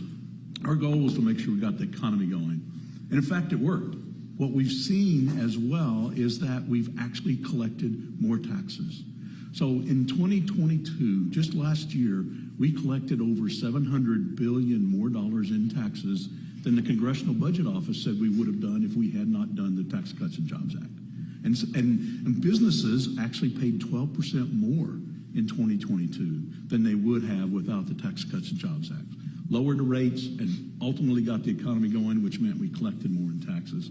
And we've got the lowest unemployment rates, both pre-COVID as well as post-COVID, just because of having the economy going. Unfortunately, some of those provisions that were put in place temporarily are starting to expire. One of those that really has had an impact on a lot of businesses is the median expensing of research and development cost. It expired last year, and I'm working to reintroduce legislation that will help restore this crucial tax program so that small businesses here in the Midwest can continue expanding the research and development, creating more good-paying jobs in the United States. And this will help ensure we have a strong economy and a strong America. Mr. Mills, can you tell us a little bit about the impacts you've seen of some of good tax policies on your business? They're absolutely critical. I've said a long time, just about to every elected official I can, that, just get out of our way and let us grow. Let us develop new product. I mean, we want to be a leader in the world like we used to be, innovative. And here in Oklahoma, we're some of the most innovative people because we're resilient. And, you know, we know what it takes. But having the benefits of some tax, especially R&D, I mean, let's go make some new things. Let's develop. Let's be leaders again in expanding our economy. And get out of the way. Don't tax us. We're going to go out and create more jobs, create more taxes to help fund and help people that need the help. You know, being just even an elected official on a local level, I saw where the tax dollars were going. I probably became a little bit more moderate when I became the mayor because I understood the poverty level in our communities and the people that really needed the help. Because I saw those agencies helping those people. So I know the need is there. But at the same time, you can't choke business down in order to get there. They're the people that are generating the jobs and the opportunity and the taxes. So let's look at this cycle. It's not very complicated, but those definitely have helped us. And R&D is huge. So I appreciate you doing that. Yep. Well, thank you. And, you know, in addition to good tax policy, we need to make sure we have good energy policy. I mean, we're suffering now from rising prices, not just gas prices, but we're also seeing it in heating home and the impacts on businesses and families. And a lot of it's due to the bad policies coming out of the Biden administration to attack American energy policy. And in fact, limiting selling off our strategic reserve to countries like China. And then putting in policies in place like marginal wells and some of those restrictions on oil production. Mr. Bravetti, I know I'm running short of time here, but I did want to ask just a quick question about what other policies you think would be useful in the United States to implement to help restore and lower energy prices for American consumers. Well, basically, we really need less regulation instead of more. Between the EPA that was mentioned earlier, we also have policies that have come down through WOTUS, the Waters of the U.S., the Fish and Wildlife, where, you know, the lesser prairie chicken and other endangered species, they become deaths by 1,000 cuts. And this has become very, very difficult for many of us small energy producers to work. The more oil and natural gas we can produce, supply and demand, then the less it's going to be to the consumer. Well, thank you, and thank you, Mr. Chairman. I yield back. Thank you, sir. I'd like to recognize the gentlelady from Wisconsin, Ms. Moore.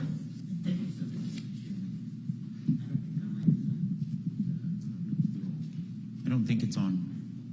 Can I reclaim my seconds? Yeah, you got your I just want to thank all of you, and Mr. Chairman, thank you for inviting us to this field hearing. I am from Wisconsin, and so I share many of the experiences and concerns that you Oklahomans have. I just want to respond briefly to something that the Chairman said in his opening statement with regard to the expiration of the standard deduction. I just want the panel to understand that the reason that that's happening is because of the construction of the Tax Cuts and Jobs Act. The then Republican majority decided to prioritize cutting taxes for corporations, and they put in the provision that it would expire for people. And so we'll see what happens with that. I wanted to know from Mr. Mills and Mr. Jackson, I really do respect the fact that you've kept this business going for 115 years, Mr. Mills. That's very impressive. I'm wondering, did you benefit from the corporate tax cut from 35% to 21%, trying to meet some of your needs? You waxed on about the inflation and numbers of other problems with that. I'm wondering, did you benefit from that tremendous tax cut? You know, I saw that question coming, and I actually asked my bookkeeper, and he said, well, that would have been beneficial if we were profitable. If what? If we were profitable.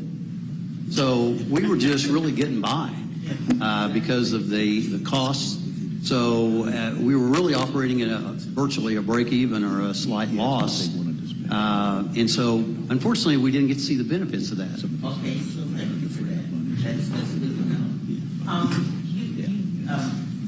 You say that you hired some roustabouts. I looked that up. I didn't know what that was. I thought you were talking about my great grandchildren. And that seems to be a very difficult job. I mean, physically, because you say you're having a workforce development issue, and that doesn't seem to be a job that even 50 years ago I personally would have been able to do. Just heavy lifting, digging ditches, holes. So when you know, so fortunately, you haven't raised the minimum wage has not been raised around here. It's still $7.25 that you are offering, $82 an hour, which is, you know, only about 63% of the median income here in Oklahoma. How did you arrive at that? I was riding around yesterday with Uber drivers. They said you cannot live here without a car and get to your job, for example. The housing prices are high. We're talking about men working now, I think. So I'm not going to even get into child care with you. Did you think about some sort of transportation program or housing assistance or anything, paid medical leave, any of these supports for your employees to augment that $18 an hour salary? Because after all, they can go work for Walmart as a packer and make $29 an hour. We don't see much of that here in Oklahoma. I don't know about what the Walmart people are. I mean, everybody I talk to at Walmart are working part-time with no benefits and, you know, things like that. There's just sort of this notion that people are just lazy and they don't want to come to work. And I'm just wondering, I mean, it costs money to go to work. And if you don't have a car, how do they get you your job? And then I've heard that the jobs are like 12-hour long days. So I don't know who picks up the kids from school. How does any of that happen? Let me ask Ms. Gant some questions here.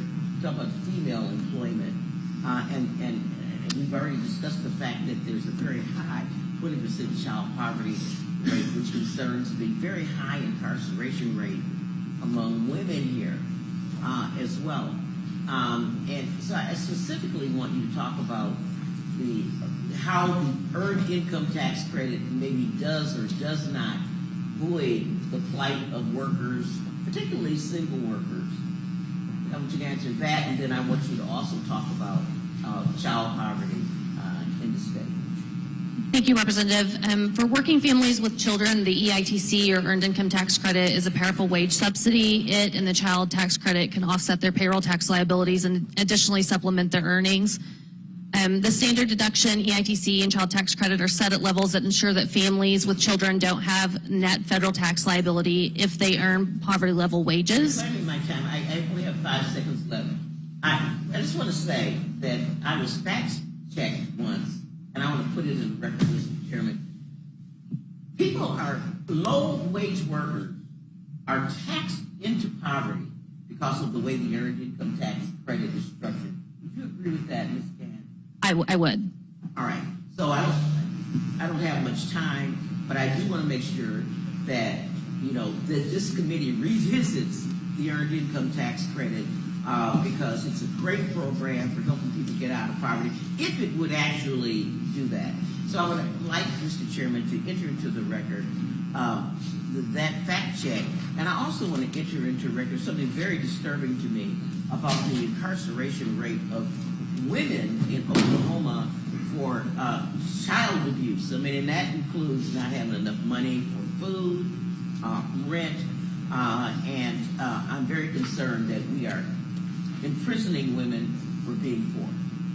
Mr. Chairman? Without objection? I yield that. So ordered. To put in the record. Gentleman from Pennsylvania, you're recognized. And thanks for holding this hearing here. My district in Pennsylvania is an ag district as well. We have a lot more dairy cows than we have beef cattle, and a lot of egg-laying hens, but agriculture nonetheless, and then manufacturing as well. We like to call ourselves the snack capital of the world, both salties and sweet. We're close to Hershey's and Mars and many others. But I was a small business owner myself from the time I was 17 years old, out hanging drywall, and then built a small business to still exist today with several hundred employees, a regional leader in commercial contracting. So see the power of an economy that provides opportunity for people, the power of jobs to provide opportunity for people. And in fact, I ran first for the state Senate and then for Congress to really work. I'd seen the growth of government that really intruded in all aspects of our lives and made it much harder to, for a 17-year-old to run a business, and really ran to kind of fight back against that, both at the state level and then at the federal level. So I hear what you're saying, can relate to what you're saying, and I think the ranking member made a statement this morning that I think was important. And that is, we should be able to have discussions about what really works best to lift people out of poverty, to help individuals achieve their own American dream. And we have differences of opinion in what is the best path forward, but we ought to be able to have these discussions. And so I appreciate everyone being here in the room talking about this. But it's pretty clear there is a difference in how we as Republicans and how Democrats approach these issues. I think we can agree that we're all thankful that we live in a country, and to your point, Mr. Mills, that does help those who really need help. And you saw that as mayor, and I've seen that in my community, and I'm grateful for that. And then beyond that, we talk about what's the best way to lift people out of poverty. And I think in general, and I'm very much overgeneralizing, some of the things you're hearing from the Democrat side today rely more on government than what we prefer to. We believe that in the power and the ingenuity of the American people. Wouldn't you all agree, and I'm just curious, the best way to help people, lift people out of poverty, is to provide them with a job and to connect them to the job. Do you all agree with that? I see heads nod. I agree, and I was just thinking that same thing when this question came out, that the path out of poverty is a job. So how do we do that? Well, does the government create jobs or do businesses? We have jobs. We need to help them with skills, and they need to have some basic skills. Yeah. But just like been mentioned here, a lot of times we have someone with basic skills, and we can train them to do, because every company's different. We all do things a little differently, but we can help train them. We also send some of our workers then to career tech to upskill their abilities. We have one of the best career tech systems in the world, really. People come here just to study our I agree, and I'm going to run out of time. I want to make one additional point, and I appreciate your commitment, because it is a really important function to find ways to ensure that individuals are prepared for the jobs that are available today. Nothing better than lifting people out of poverty than that.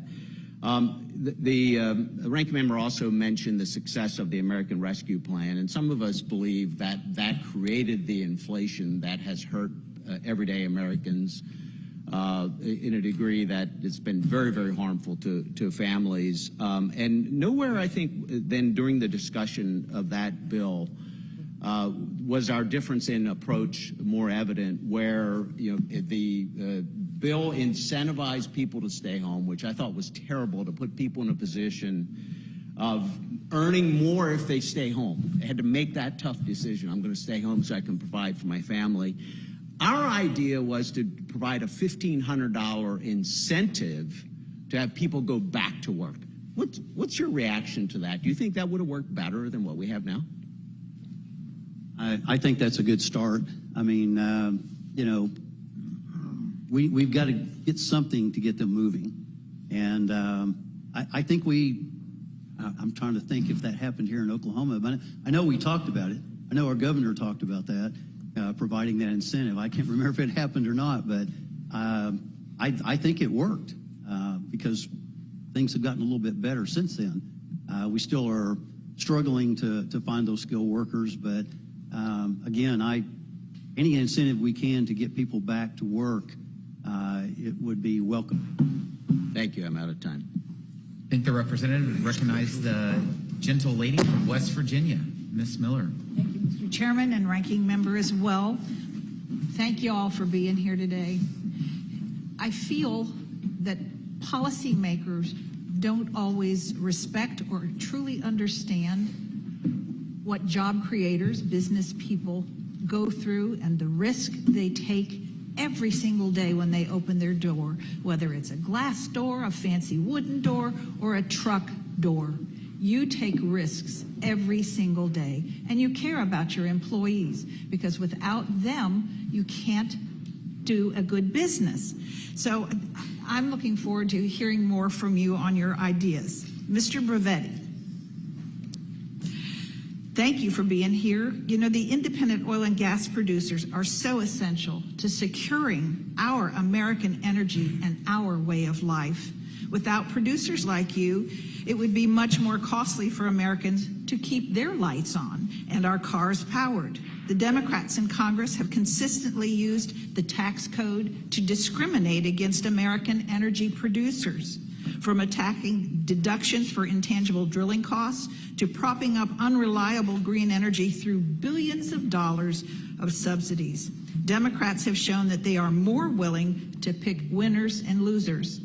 Can you explain how higher taxes on America's most abundant energy resources, like coal, oil, and gas, impact the price for our consumers?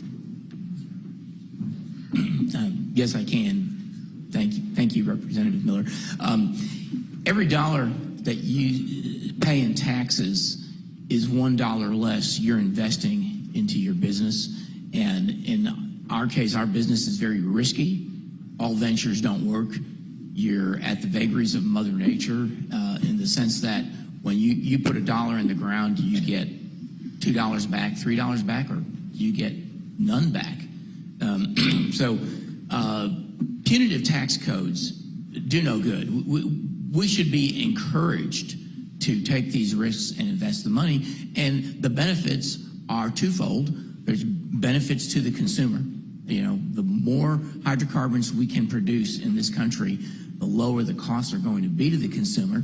And the other benefit is the tax revenues that are going to come from that. And those tax revenues are going to come not just from the production of the oil and natural gas in our business, but from the taxes that all of the workers pay that go into the hundreds that are needed for every well that's drilled and completed. Well, you know, President Biden, when he decided to release millions of gallons of oil from the Strategic Petroleum Reserve in a failed attempt to artificially lower our prices, how can small producers like Charter Oak compete against the federal government in pricing oil?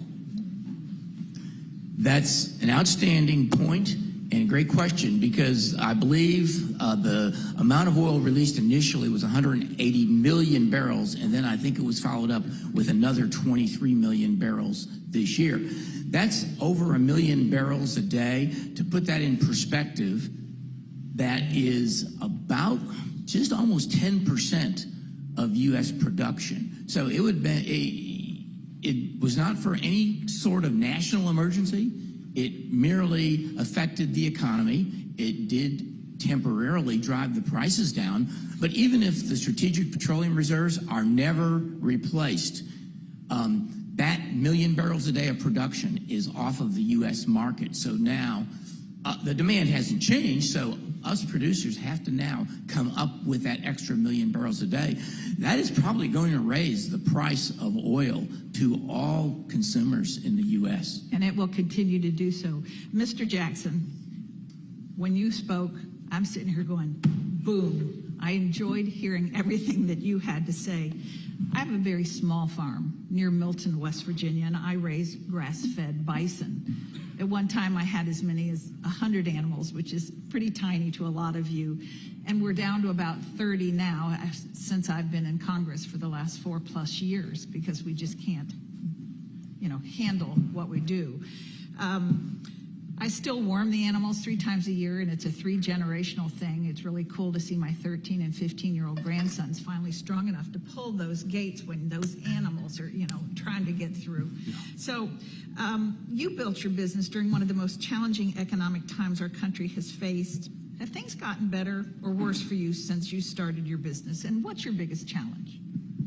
I would say our number one challenge is definitely labor, and it was challenging. And speaking of bison, that's why we had to reinforce our facility more, just so we can handle those bigger animals. It gets your adrenaline going working those, but they're definitely majestic creatures. I would say if I could offer one idea, though, for how to entice people to come to work, though, it would be to offer them hope. That's what we need as a nation, is for people to have hope that things can get better.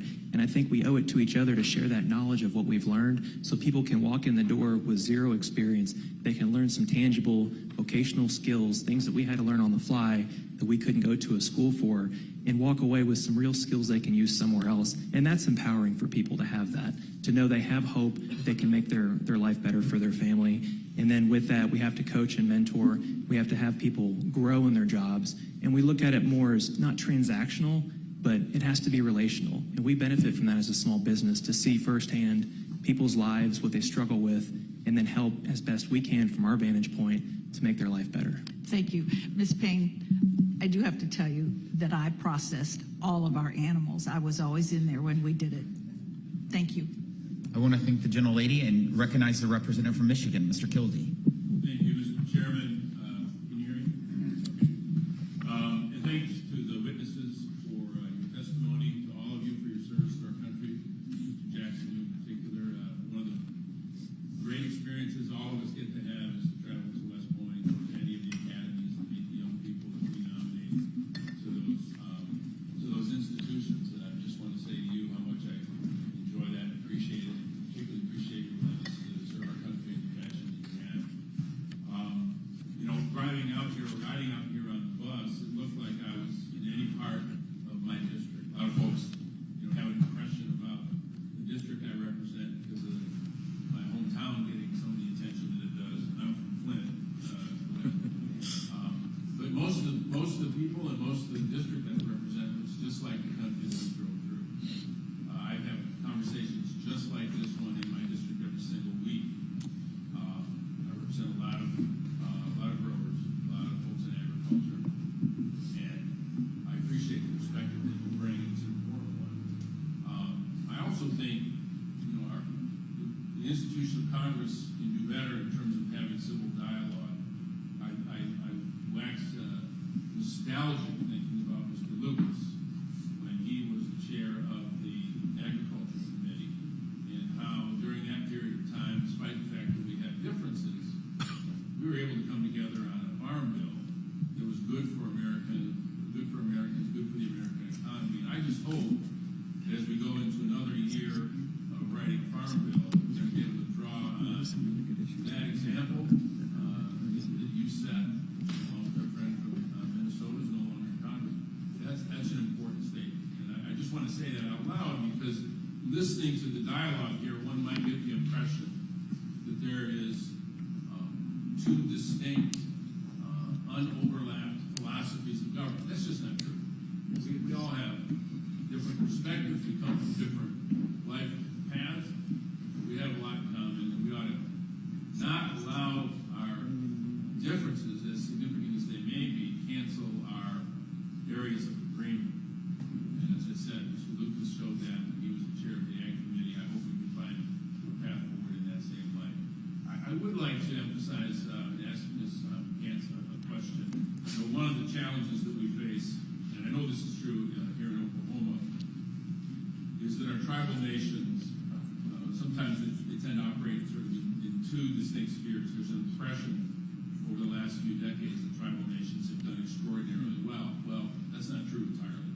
Some of the highest poverty rates, some of the most difficult challenges around health, around income, around economic disparity is found in Indian country.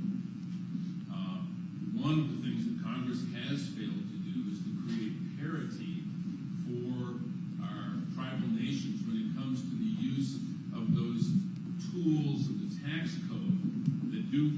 I'm sorry, I guess you couldn't hear me. I won't start over. although I could. The tools of the tax code, which is the mechanism for incentives for private investment, are not equally available in Indian country. Something as simple, for example, as the ability to issue tax-exempt bonds, the way every government pretty much finances large infrastructure improvements, which is a key to economic development, is locked away from those tribal governments. Other uses of the code regarding housing policy are not readily available. And I wonder if you just might comment on how that impacts the economy and what difference it would make if this committee and Congress could get together, as Republicans and Democrats now have expressed, and share those tax benefits with Indian country.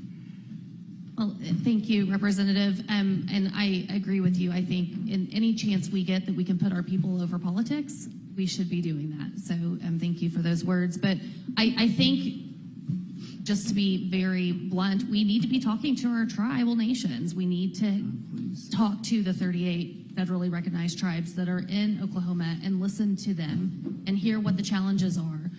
Similar to why is our workforce not coming to work? Are we talking to them? Are we asking them what is keeping you from work? So how would that participation look for the tribes? This is a space where the United States should honor the sovereignty of the tribal nations and have good faith negotiations to ensure that all parties can agree on equitable approaches to strengthening economic conditions for not just Oklahoma citizens and U.S. citizens, but tribal nation citizens. I've got dual citizenship as I sit here as a Cherokee Nation citizen and as an American citizen. The tribes do have a huge impact on our economy, and it really has proven that when we work together, we are better. The tribes have very much, I can speak from personal experience, from the help with school supplies, the help with housing, the help with health care that we've received from my family for tribes. It matters, and it makes a difference in Oklahoma, and there's so much impact that these tribes are having in rural Oklahoma especially. I know the Chickasaw Nation, the Cherokee Nation, they're really working to reach those folks who are outside the metros that are struggling. So I do think that we have to work together. We're all so wonderful, smart, innovative folks in this room, and if we put our politics aside and do what's best for just working class Americans that don't maybe have the privilege or the advantage that we were born with or that we were provided, then we're all going to do better. Thank you, Mr. Chairman. Thank you, Representative. Recognize the gentleman from Tennessee, Mr. Kustoff. Thank you, Mr. Chairman, for convening us here, and to all the members who've appeared, and certainly to the witnesses who are here with us today. I think we have learned a lot so far from your testimony. If I could, Mr. Mills and maybe Mr.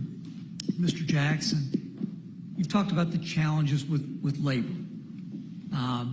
Mr. Mills, I think you talked about the incentivizing, or maybe the decentivized from the hiring and retaining of employees, which are two distinctly different things.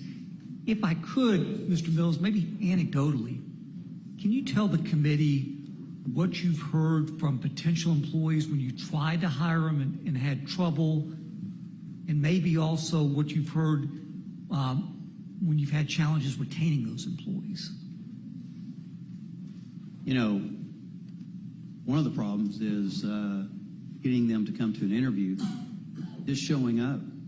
I mean, that's, you know, you go out there and advertise or work with Indeed or whatever, and they make an appointment to come, and they just don't show up. You have an opinion why? No. I wish I knew, because, you know, you have this, the job is clear, the pay is clear, and they just don't show up. And then, you know, you try to get a hold of them, they just don't answer. Okay. So I wish I knew. I don't have the answer for that. But, you know, so you just continue to, we'll just keep going until you find someone that does show up. And I don't have the benefit of that knowledge. Yeah.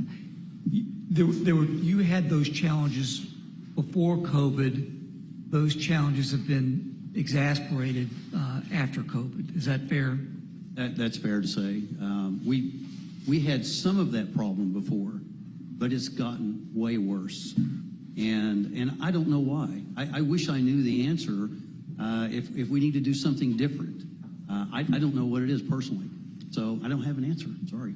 Thank you, Mr. Mills. Mr. Jackson, what are some of the things you've heard as either you tried to hire employees and maybe they don't take the job or they won't show to work, and also about retaining some of those employees? The hardest thing, I think, and I share in that same frustration, is people sometimes have someone else come pick up an application for them. They don't return the application. If they do come to the interview, they don't show up on their first day of work. So there's a series of challenges that we have leading up to someone starting on their first day. And I think that's attributed to just a lack of desire on the part of people to put the work in that's needed to actually show up to work. And we've even had some employees that they've left on their own accord, they've quit, and then a week later, I receive a call from the organization asking about SNAP EBT benefits because the person says they were terminated instead of quitting. So I deal with that often, in addition to issues with child support of delayed payment because of a lag, and those agencies knowing where people are. And so I handle a lot of paperwork in terms of helping them try to play catch up with that. So there's a lot of different things that we deal with that are outside of the actual production of work. Thank you, Mr. Jackson, and thank you for your service to our nation. Ms. Payne, if I could, with you, I'd like to follow up, maybe in a different way from what Mr. Lucas asked you, and that's about waters of the U.S. You testified about that in your testimony. You're speaking to the nation as this hearing is being broadcast. You're obviously speaking to people who live outside of rural America.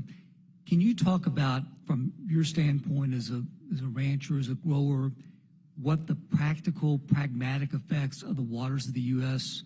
would be if implemented, how that affects you and other ranchers and growers? Thank you for the question. I can speak specifically to our operation. Our southern border of our farm, ranch, is a river, the South Canadian River. Easiest place in the world to find. Most people drive by it on a regular basis. I'm in Oklahoma city limits. We have a ditch in the front of our yard. Now, it's dry. When we flooded, which is what brought us out of the last drought over 10 years ago, water everywhere. It will affect everything that we do. From spraying, which we haven't been able to do, low-lying areas, our soil has changed during this drought. It changes every time. Water will stand where it wouldn't have stood before. There's nothing good that comes of this, in my opinion. Thank you. My time has expired. I'll yield back. Thank you. Thank you, Representative. I'd like to recognize the gentle lady from New York, Ms. Tinney. Thank you, Mr. Chairman, and thank you to the witnesses. This has been tremendous. And I just want to follow up on something that Mr. Hearn said. He said that how many people talk about things they don't know about. And I want to add that as a small business owner, how many of these people don't even try to find out the answers? And so I thank the chairman for doing this and hearing directly from you about what your issues are as small business owners and the struggles that you face. And my business was started 77 years ago by my grandfather. And we have similar issues in New York. But I will tell you, if you want to know about killing prosperity, the story of New York is how one-party Democrat socialist rule destroyed the state of New York. And I say that for a reason, because this isn't the days of Reagan O'Neill that we once enjoyed as a country. There is a certain element in New York State, particularly, that's hurting our country and hurting our state in terms of regulations. And I agree that there is a middle ground. We do need, and the mayor, thank you for saying this, we do have to care for the truly needy people in our communities. That's an obligation we have, and it's something that we all have a mission to do. But there is a middle ground between, are we helping, hurting, and are we hurting our small business owners and our taxpayers? And so I like when you said, when you were asked the question, how are your profits? That is a huge question in New York. Most of us don't have any profits. Boy, would I love to have profits. The only problem is when you get profits, you issue dividends and you get taxed twice. So that's something that I haven't had the joy of experiencing. But I wanted to just go back and just ask you a little bit about dealing with some of the issues as an employer. And I wanted to actually start with Mr. Jackson and go down the line. We really appreciate your service. West Point's wonderful in New York. My son's a Naval Academy graduate, so I appreciate the rivalry, but wonderful institution as well. So thank you so much for your service and honorable service. But, you know, in terms of small business, you mentioned something, and this is something that when I go back to whether it's entitlements, one of the issues we face as an employer is many of our employees are boomers who are coming back to work, and many of them are already getting some kind of public assistance. So they're asking us to actually pay them less or to get less hours so that they can continue to work. Is that something that you're facing in your business, Mr. Jackson?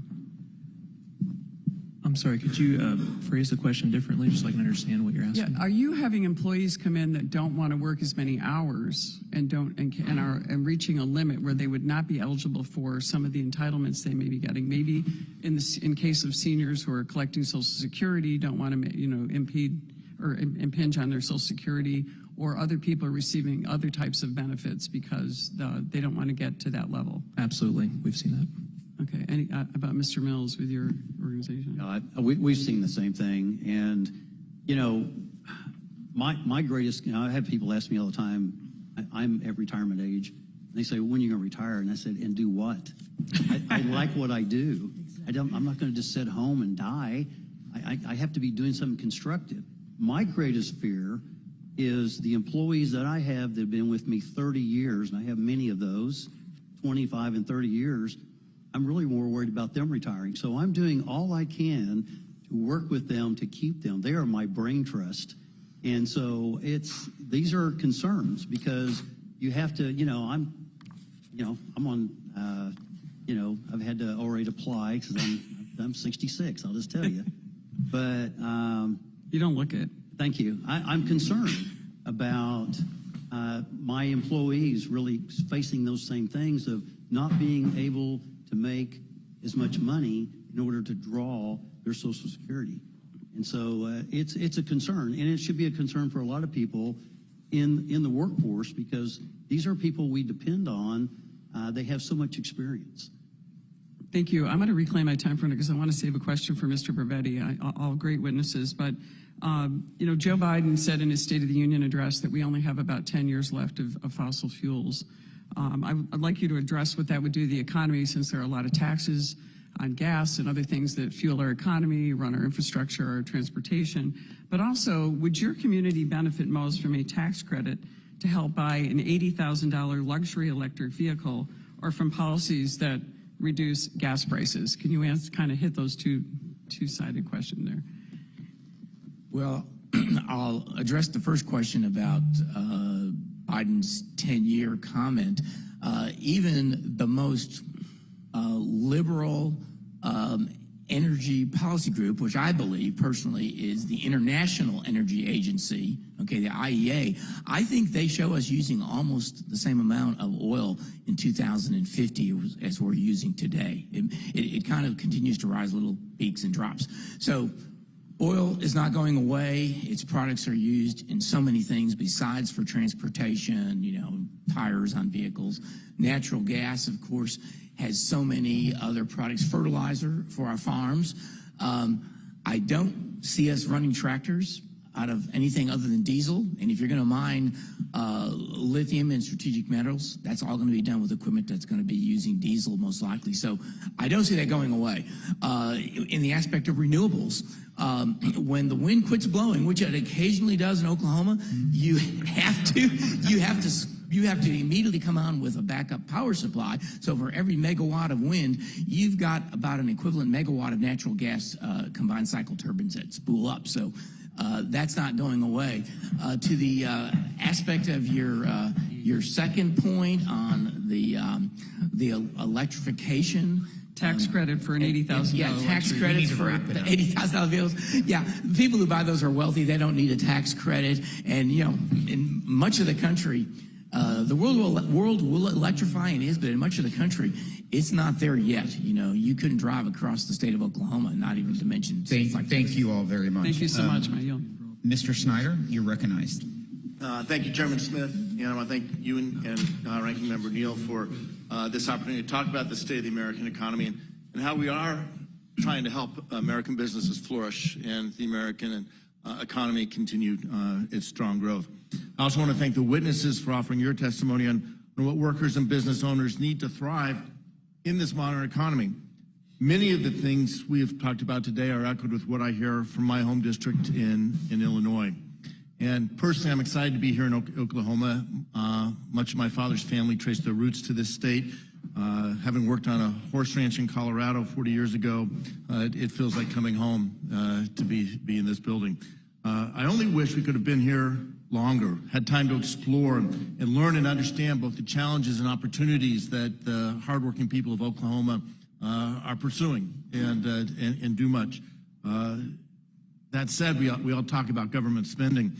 I wonder if spending a few hours in a rather cold room without time to actually tour the area or to meet and speak with directly with the people is our best use of public precious resources, of taxpayer funds. Mr. Chairman, I'd like to submit for the record an article from the New York Times talking about the impact of these road shows on committee budgets. Without objection, so ordered. Thank you. And Mr. Mills, I started my career in the oil and gas industry back in the mid-'80s, early '80s, doing accounting software. I very well understand the boom-bust cycle. I remember the bust of 1986. I wouldn't want to ever experience that again. And, that was, I would argue, one of the toughest times this industry ever faced. But I later spent much of the last 30 years afterwards working with private business, advising mostly family businesses. I know that only 1 in 3 family businesses make to a second generation, 1 in 10 to a third. The fact that you're still in business after 108 years is really extraordinary and to be celebrated. And I wish you, or 115 years since 1908, a lot there. I also know from my experience that there are 4 key factors that businesses depend on for growth. One is a business model. Government has no role in that. That's up to each of you to decide the best model. But beyond that, it's access to talent, it's access to capital, and it's a stable business and political environment. Businesses thrive when they can make long-term decisions, to make decisions into the future, confident that they're not going to see the pendulum swing, in particular in government, whether it's at the State House or in Washington. That said, we also hear, and everywhere I go, I'm hearing about the challenges with labor. You all have touched on that. Every company I talk to, small, medium, large size, high-tech, service industry says we are having a hard time finding people. And this is something we've seen over the last more than 2 decades, a decline in workforce participation and people coming there. There are things we can do. We need to educate our workforce. We need to make sure we have workers coming up. And I think the government does have a role in that. In particular, I applaud in my district the community colleges. Lake County is one example that is working very hard to do that, but we can promote that training. In the coming days, one of the bills that I've been working on and we'll reintroduce is the Veterans Entrepreneurship Training Act. And Mr. Jackson, thank you for your service. My son is a Navy veteran.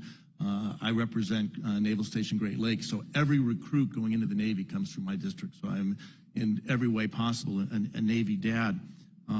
Our bill codifies and expands the successful Boots to Business program offered by the Small Business Administration. This is a program that provides entrepreneurship courses to people coming out of service, transitioning back into civilian life. And I'm proud to be working across the aisle with the Small Business Committee Chairman, Roger Williams, in introducing this, and across the Capitol with Senators Durbin and Ernst in the Senate. So, Mr. Jackson, I'll turn to you. You served our country heroically. You came back. You're working in your community. You're making a difference. You've talked about the ups and downs, both personal and in business. And you're working as a career coach with Veterati. Can you share a little bit about your experience, what you've learned, and what you wish lessons you could have been provided along the way, and how some of the challenges the veterans you're working with, what they face and how we can better support them? I appreciate that question. I know we're short on time, but there's 3 things I would want to highlight there. One is I wish I had known when I was transitioning that there were more things available for people who wanted to start a small business. Most of what we were told about was vocational type training that was available. So I would recommend maybe in partnership with the VA, maybe working with different ways to allow veterans to know what's out there, either vocational training to be a good employee or to start a business, so they know what tools are available to help them succeed outside the military. Another way might be to have small business loans that would help with operating capital through SBA. That would be another helpful way. And then we also have existing organizations that do a great job, Veterans of Foreign Wars, American Legion, things like that, that are in place right now at no cost to veterans that are very helpful. Great. Thank you. And again, thank you for your service. I want to thank the representative. Recognize the gentleman from Utah, Mr. Moore. Thank you, Chairman. Mr. Mills, as a father of 4 boys, 10 and under, I want to say how much I appreciate your comments about participation trophies. And wondering if you'd be interested in a Little League coaching job in northern Utah, by any chance. I appreciate that, and I like that sentiment about labor. I commend my colleague from Wisconsin for asking a very skilled and somewhat risky question to one of the majority witnesses. I'm going to do the same risk by asking a question to the minority witness here, Wisconsin, and hope to see. I appreciate Mr. Mills' candor and hope the same from you as well. Would you say that you were at least, supportive of a 2017 provision that doubled the child tax credit? I would. Yeah, Yes. thanks. So my point with that is, 2017 Tax Cut and Jobs Act, I was way on the sidelines, nowhere near Congress at the time. And I saw it, and I didn't know all of what to think about it. I wasn't dug into the details on it. It didn't fix a lot of our spending issues, but what it did was grow our economy. And is any bill in Congress perfect? No. But that bill grew our economy, and it strengthened, I believe, the American workforce. And what we've seen since then, and I remember saying this when I was on the campaign trail in 2020, which was not a fun time to run for Congress. Hopefully it's the only time I ever have to first run for Congress. But as COVID was starting and ramping up, I remember saying to folks, we have the bones of a strong economy and we'll recover quickly from this. And I firmly believe that the 2017 Tax Cut and Jobs Act was a strong reason why we were able to bounce back, right?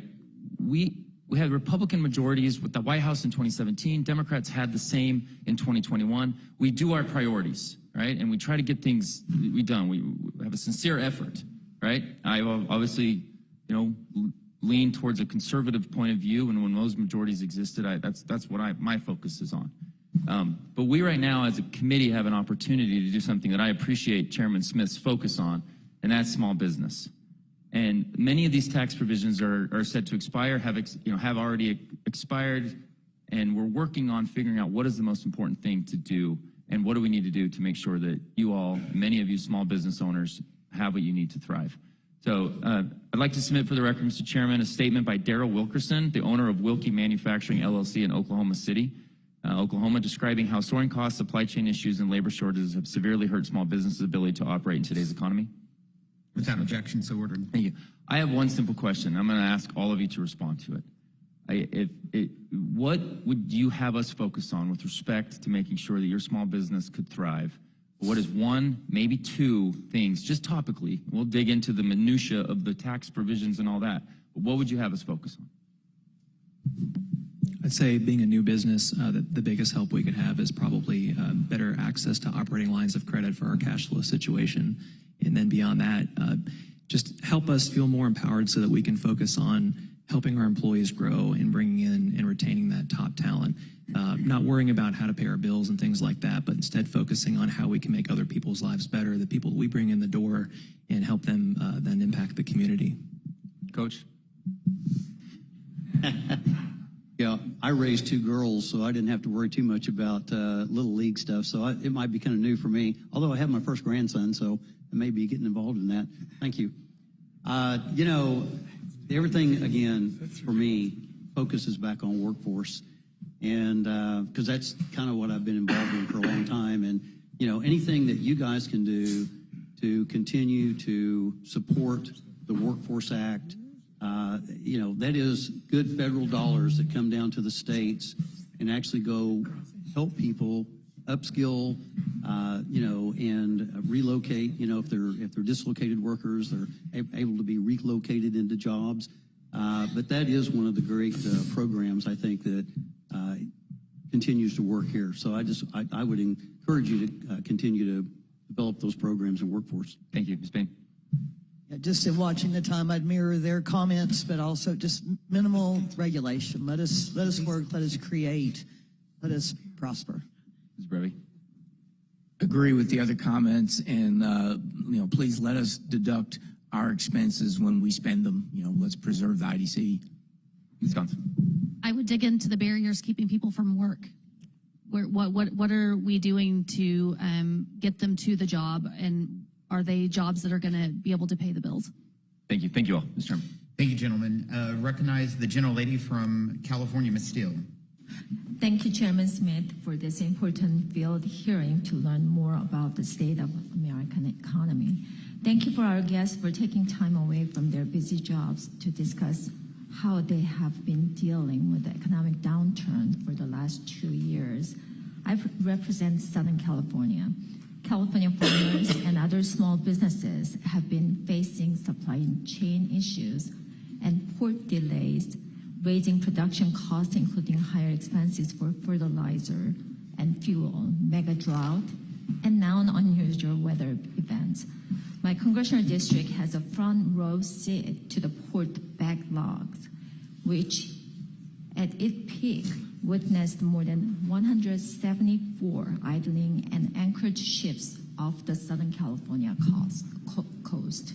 I introduced the Supply Chain Task Force Act would create an interagency task force to immediately work on addressing the backlog, and this was included in the NDAA. I want to ask Mr. Mills and Ms. Payne. Many families-run businesses in my district have shared the concerns with the future of their businesses. California progressive regulations have made it difficult for them to succeed. I always tell everybody, whatever you do exactly opposite of what California does, you're going to be successful. What obstacles are you currently facing and expect to face if we stay on the current track?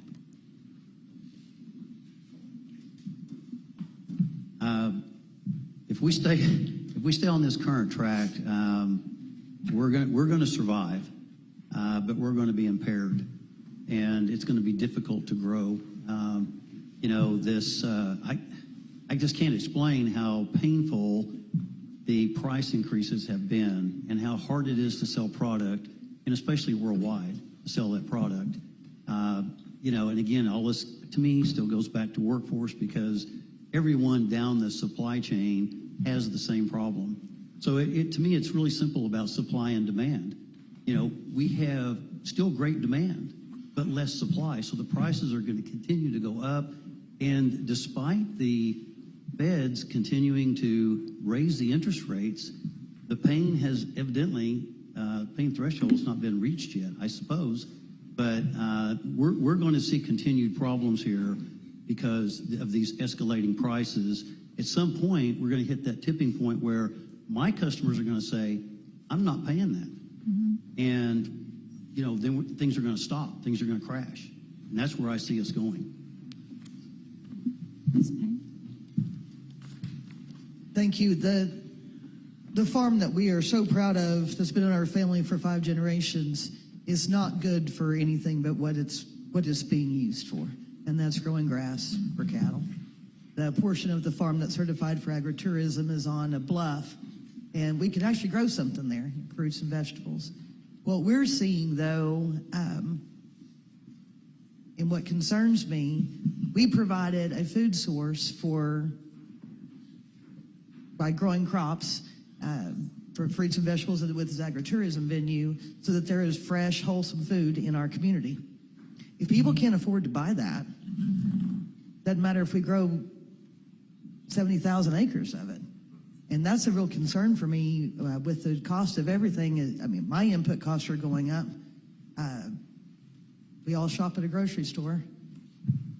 And what happens when we can't afford to put food on our tables? Doesn't matter what I grow. I can't give it away. Thank you. Related to that, I hear a lot of about workforce shortages from my constituents. How can we, the future generation, develop skills and succeed in the workforce? And how are we going to bring them back? Because, right now they're always asking for flexible hours, more money, and they're not ready to work. No, I'm not talking about everybody. I'm talking about those people that we try to interview and try to bring them in. You know what? I'm a first-generation Korean American. I used to work 18 hours a day, and I still work 7 days a week and more than 12 hours a day. So what challenges are we seeing, and then how to fix it? I appreciate that you mentioning being Korean American. I had many classmates from West Point who were first-generation immigrants from Korea who were representing their family well with a lot of dignity and honor. Thank you for your service. Thank you. I would say there's two things as a veteran that I learned that would help people be better empowered to be better employees. One would be discipline, and the other would be extreme ownership. So with discipline, it's seeing the job through with quality and consistency. And as far as ownership goes, whatever you see, you own. And as a business owner, I've learned that everything that goes wrong is my fault, either failure to communicate or to train my people. Anything that goes well is a result of them doing a great job as a team. I want to thank the gentlelady. Thank you. I yield back. Thank you. Recognize the gentleman from California, Mr. Panetta. Thank you, Mr. Chairman. Appreciate that, Ranking Member. Mr. Hearn, Mr. Lucas, thank you for this opportunity to be here in Oklahoma in your state. I appreciate that. Again, my name is Jimmy Panetta. I come from the Central Coast of California, where we do have a lot of beauty, as you can imagine, but we also got a lot of bounty. Agriculture is my #1 industry in that area. In fact, with redistricting, I actually gained the largest cattlemen's association in California in northern San Luis Obispo County. And then, of course, we have our specialty crops. So I am hearing a lot of the same concerns today that I hear in my district, obviously, especially when it comes to water and workers. Now, I got to say, we don't hear much about oil and gas in my district. And when it comes to regulations, let me just tell you, the people in agriculture in my state would think of Oklahoma as Disneyland. Okay, let me just make that clear. All right, so take that for what it's worth. Now, obviously, when it comes to the two issues that I hear most about from my ag people, water and workers, technology's playing a big part in that. Obviously, with water, we're seeing that when it comes to recycling and recharge and even desal to a certain extent. And when it comes to workers, it's obviously trying to replace, not labor, but the lack of labor. Now, be it COVID or pre-COVID, that's always been the #1 issue, especially with my specialty crops, and how difficult it is to replace the human discernment when it comes to actually bending over, looking at a strawberry plant and deciding what is an aesthetically pleasing, safe, ripe, and clean strawberry, and then actually taking the time and technology to pack it in a clamshell. Technology is just not there. So you need humans to do that type of work, especially right now. Maybe one day we'll get there, but not right now. Now, fortunately, we have people who are willing to come to this country and do that type of work. So let me tell you, no American is doing that type of work. Just not doing it. And therefore, we need the same people that have come throughout the history of this country to come here, to contribute here, to work here, and to ensure that basically we continue to go forward and be that #1 agriculture, not just state of California, but #1 agriculture producing nation in the world. And so obviously it's this reliance on foreign workers to do that type of tough work is what it's come down to. And so I was wondering, I hadn't heard much talk about that in your lines of work. I mean, do you have foreign workers who are coming in and filling those tough jobs that no Americans are willing to do? Mr. Mills. We do. And, of course, I see more of it in the construction industry around me. And I actually have a friend that runs he's construction and he does lawn care and things like that. And he has mainly Mexican workers. But they all come in legally and, send money home and whatever. But, personally, I think that we need to bring more immigrant workers in. Legally is the key, though. I welcome them. You know, hey, if you'll come in and be productive citizens of our society, pay your share, welcome, open the doors. Right. Mr. Mills, are you familiar with the H2A system? I am. Okay. And would you encourage an increasing of that system? I would. I think it's a good program. Great. Thank you. And then, Mr. Jackson, obviously, in your line of work, you rely on foreign workers?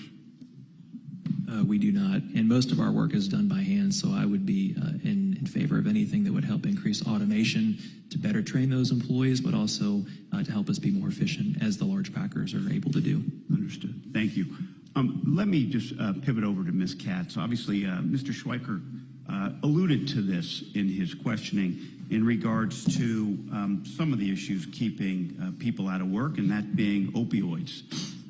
As you know, what has cost, I think, what now it's 80,000 lives in 2021. So, Ms. Katz, you know, when it comes to opioids, I know that in my district, they want to increase access to medication-assisted treatment, specifically buprenorphine, also known as Suboxone. I know a lot of my doctors have asked for that. How does access to that medication-assisted treatment impact communities in Oklahoma, including the workforce? I think any time we can help our workforce access care, any type of care that they need, I don't think it's our job to regulate that, what care they're getting within a doctor's office. So I think anytime they can access that care, we're supportive of it. And I do believe that there's some mental health pieces there that need to be lifted up, that there's a lot of, there's a lack of care in Oklahoma specifically around opioids and substance abuse. Thank you. I yield back. Thank you, Representative. Recognize a gentleman from Iowa, Mr. Feenstra. Thank you, Chairman Smith, and I want to also say thanks to Congressman Hearn and Lucas for having us here in Oklahoma. It's quite an amazing state. I also want to thank our witnesses, and your testimony is very impressive. In 2017, we passed a significant Tax Cut and Jobs Act, and it affected virtually everyone in the Heartland. And when I talk about the Heartland, I talk about Oklahoma, I talk about my state also, Iowa. You know, we are the breadbasket to the world, and it goes somewhat unnoticed. You know, I never hear from President Biden about all the food that we're creating and that we're exporting. And yet we do it, and we work hard, and we're very happy about doing these things. In that Tax Cut and Jobs Act, Section 199A allowed farmers and small businesses to take a deduction up to 20% of their qualified income. This was very significant. It allowed small businesses and farmers to compete on the global stage. And so, Mr. Mills, I want to ask you a question. In your testimony, you noted when you're able to negotiate lower prices for materials, you pass these savings along to your customers. How about when the government helps and gives you a tax reduction? Is that the same thing? Does that apply?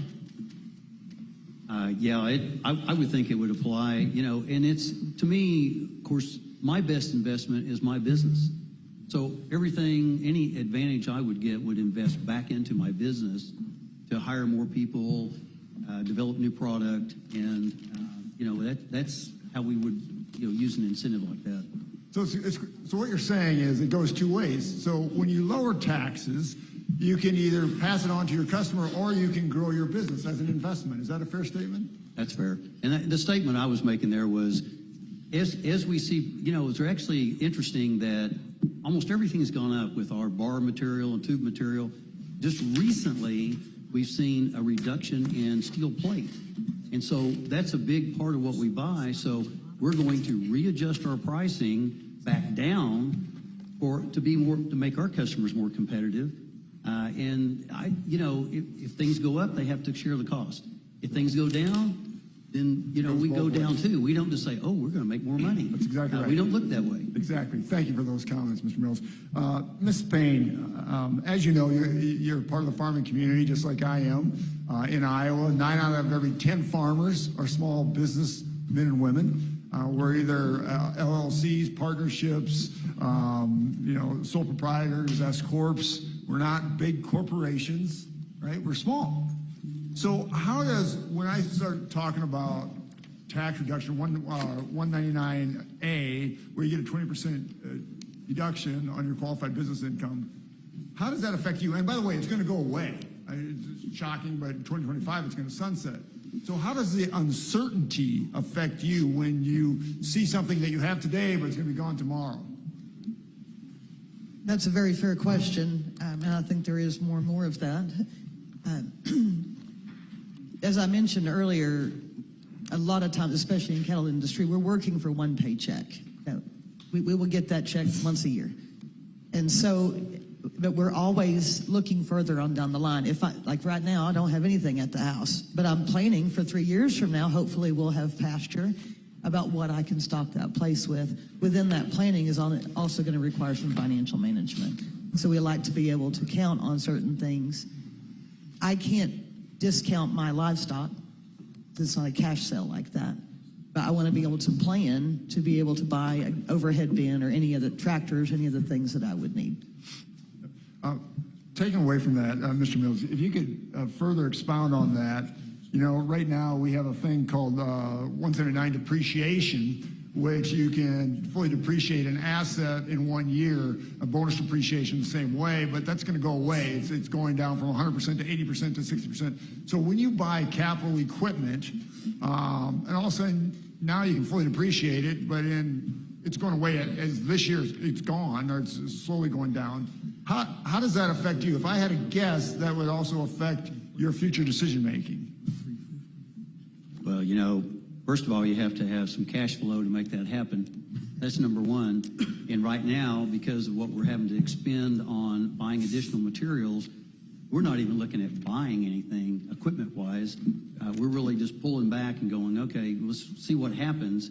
Because, again, our best investment is to go out and invest in those materials, controlling that cost, make it competitive for our customers. Thank you. See, I just want to note to everybody, that's what inflation does, by the way, people. Just what he said. Thank you, and I yield back. Thank you, Representative. I'd like to recognize the gentle lady from New York, Ms. Maliotakis. Thank you, Mr. Chairman, and I'll say as a New Yorker and Yankee fan, it's exciting to be here in the birthplace of Mickey Mantle. When we talk about Made in America, we are talking about you, right? American manufacturers, American farmers, food producers, American energy producers. And we have a president who talks a lot about Made in America. But what I'm hearing today is that the policies, there's a real disconnect between what he says and the policies that are coming from this administration. Because what I've heard today is that higher taxes, burdensome regulations, permitting delays, the disincentivizing of work have all made it more difficult for you to create jobs. It's made it more difficult for you to create American jobs, let's be specific, and produce more American goods, forcing us to rely on foreign countries, particularly as it pertains to energy. And I want to focus on the energy policy because we rely on energy for everything, to manufacture, to transport goods and food, to have a quality of life where we can have electricity that's reliable. And I'm from New York City, and sometimes in New York City we don't always think about where that energy comes from, right? We just turn on the lights, we pull up at the gas pump, we go in the store, we buy our food. We never think about where it's actually produced or how it's produced. But lately, my constituents are paying a lot more attention because they're getting those higher utility bills. They're seeing that, gas prices are more today than they were 2 years ago. And they're seeing that, that transportation of food is actually driving the price of their products up at the supermarket.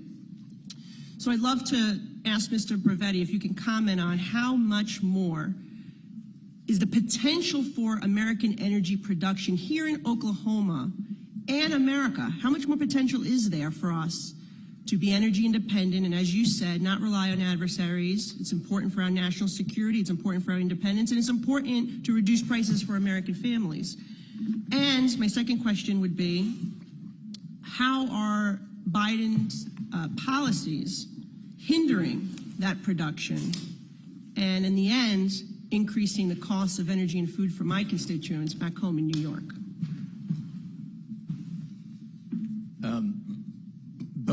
Both great questions, and typically we recover about 20% of the oil in place. We maybe get a little bit more on natural gas, 50 to 75.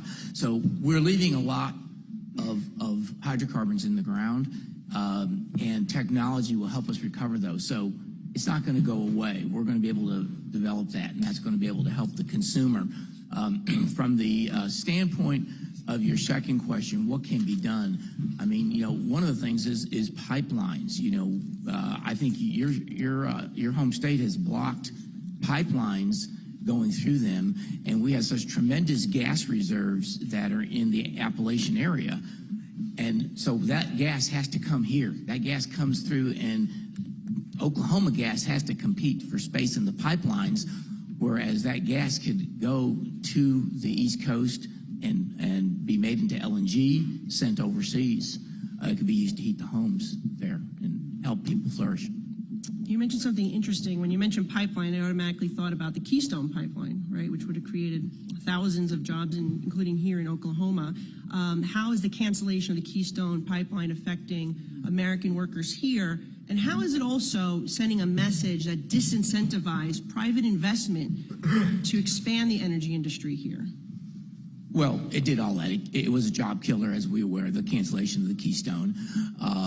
It also kind of slapped one of our best allies, our closest, our neighbor to the north, in the face. There was so much investment done. This was a way for Canada to be able to market their products to a place where they have a product, we have consumers.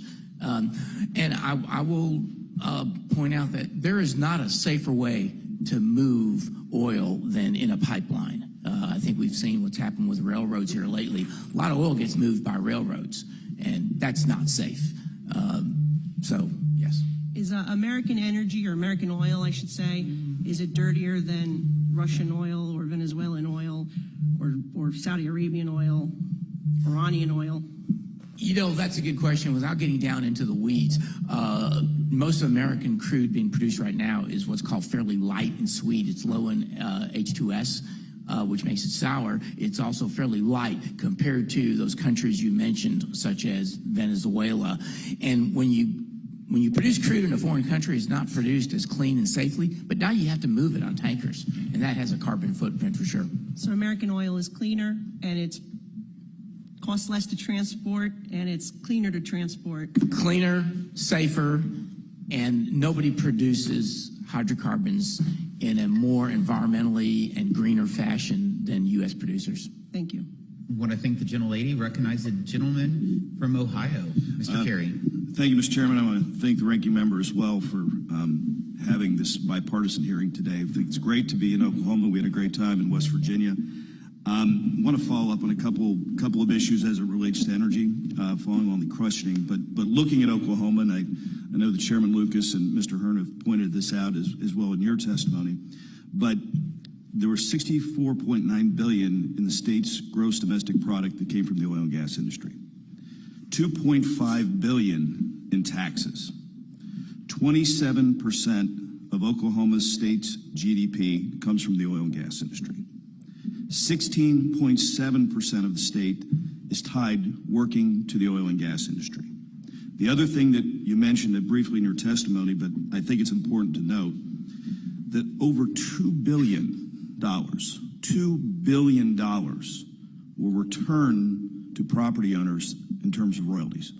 It's major. The other issue is that for every one oil and gas producing job in the state of Oklahoma and for the rest of the United States, there are roughly 2 other spinoff jobs. So why did I want to put out all those numbers? So while we were going through the testimony, I wanted to pull up the top oil and gas producing states. And they're not red states, they're not blue states, they're red, white, and blue states. Texas is number 1, New Mexico is number 2, North Dakota was number 3, Alaska was number 4, Oklahoma was number 5. And we saw what a big portion of Oklahoma's economy is derived from oil and gas production. Number 6 was Colorado. My dear friend across the aisle, you'll be surprised, California was actually number 7. Wyoming, number 8, Utah, number 9, Louisiana, number 10, Kansas, 11. My state of Ohio, with the Utica Shale reserves, we're making the charts up to 12. And then, of course, following with Montana. What we have seen, of course, is that oil and gas spin-up jobs are domestic. They grow the economy. And I think in your testimony, you mentioned that there was, you had positions up to $100,000 that you just can't fill. The other thing I want to point out is part of oil and gas, I'm a firm believer if something's not grown, it's mined. And so if you look in terms of what does that mean for oil production, there's a lot of moly that goes into that, barite goes into that, phosphate mining goes for fertilizer, all of these, and they have an average income of about $85,000 for every one of those people that mines those products. So, saying all those things, one other thing I want to point out to my colleague here to the left mentioned the price going up. Some interesting numbers. In December of 2020, dollars per 1,000 cubic feet of natural gas. Listen to these numbers. December of 2020, $4.11. Today, or in December of just a couple months ago, $8.23. It's doubled. So we have a misguided energy policy, and I'm so glad that we're here talking about the things that are really affecting the American public.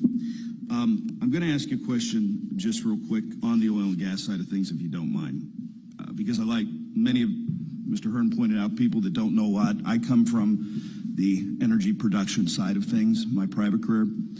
Can you explain, and I think you mentioned in your testimony, but you explain the percent depletion and how that relates to smaller oil and gas producers and why it's so important? Yes, certainly. I'm not an accountant, I'm an engineer. However, we depend upon our participants who co-invest with us.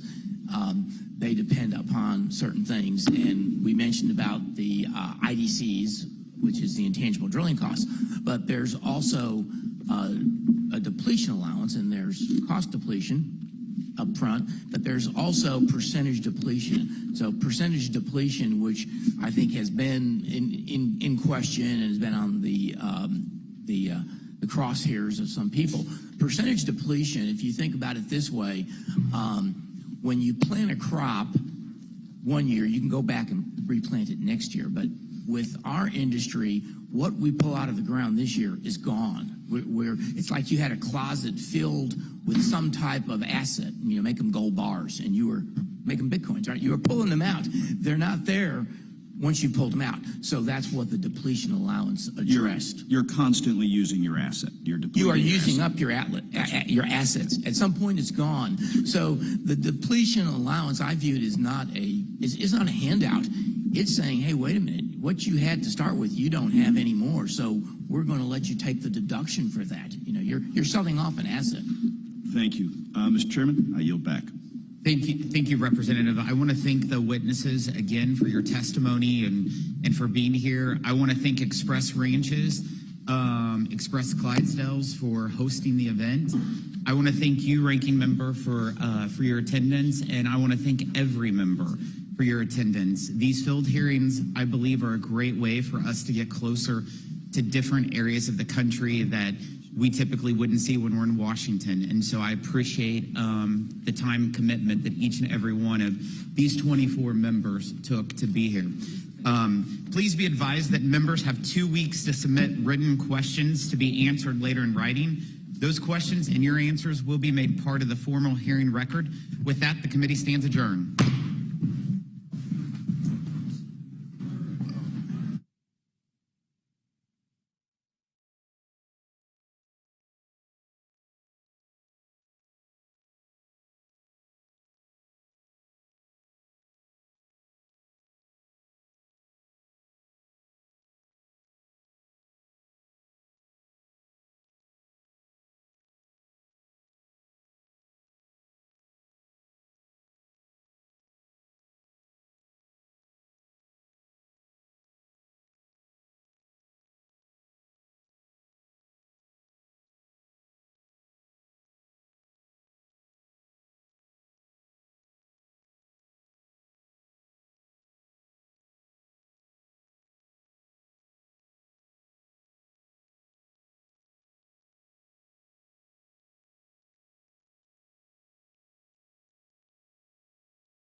Committee. The chair now recognizes the gentleman from Florida, Mr. Gates, to lead us in the Pledge of Allegiance.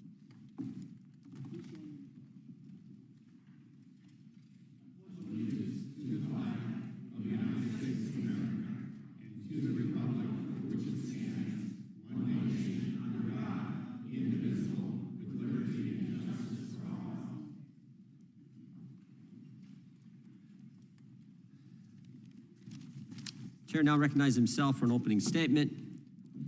November 18th, 2021, an FBI whistleblower discloses to Republicans on the House Judiciary that the FBI created a threat tag for parents voicing their concerns at school board meetings. April 26, 2022, another FBI whistleblower discloses that the FBI employees are being run out of the Bureau for attending conservative political events. May 11th, 2022, another FBI whistleblower discloses that dozens of parents with the threat tag designation to their name are investigated by the FBI. This also happens to be the same whistleblower who said the FBI leadership, not the rank and file members, the FBI leadership is rotted at its core. His clearance has been revoked and he's been suspended. June 7th, 2022, another FBI whistleblower is retaliated against after giving feedback on an anonymous survey. July 27th, 2022, another FBI whistleblower discloses that agents are pressured to reclassify cases as domestic violent extremism cases to hit self-created performance metrics. September 14th, 2022, an FBI whistleblower discloses that the FBI views the Betsy Ross flag as a terrorist symbol. September 19th, 2022, another FBI whistleblower discloses that the Washington field office is deliberately manipulating January 6 case files to make it appear that domestic violence extremism is on the rise. He's been suspended. November 4th, 2022, another FBI whistleblower discloses the FBI accepts private user information from Facebook without the user's consent, and information is from only the conservative side of the political spectrum. This is only a sampling. In my time in Congress, I have never seen anything like this. Dozens and dozens of whistleblowers, FBI agents coming to us, talking about what's going on, the political nature at the Justice Department. Not Jim Jordan saying this, not Republicans, not conservatives, good, brave FBI agents who are willing to come forward and give us the truth. And this is just the FBI. Americans have concerns about the double standard at the Department of Justice. Americans have concerns about the Disinformation Governance Board that the Department of Homeland Security tried to form. Americans have concerns about the ATF and what they're doing to the Second Amendment. And of course, they have concerns about the IRS and the thousands of new agents who are coming to that organization. And finally, there are concerns about what we've learned in the Twitter files, where big government and big tech colluded to shape and mold the narrative and to suppress information and censor Americans. Over the course of our work in this committee, we expect to hear from government officials and experts like we have here today. We expect to hear from Americans who've been targeted by their government. We expect to hear from people in the media. And we expect to hear from the FBI agents who have come forward as whistleblowers. We think many of them will sit for transcribed interviews, as one did on Tuesday. And we believe several of them will come and testify in open hearings. And finally, we expect to bring forward legislation that will help protect the American people. We hope our Democrat colleagues will work with us. The day the resolution creating this select committee was debated and passed, though, Mr. Jeffries, Mr. Nadler said Democrats would, quote, fight us tooth and nail. We hope that attitude changes. We want to work with them. Protecting the First Amendment shouldn't be partisan. Protecting the Constitution shouldn't be partisan. And protecting the fundamental principle of equal treatment under the law should not be partisan. With that, I yield to the ranking member for her opening statement. Thank you, Chairman Jordan. Nobody disputes the important role of congressional oversight.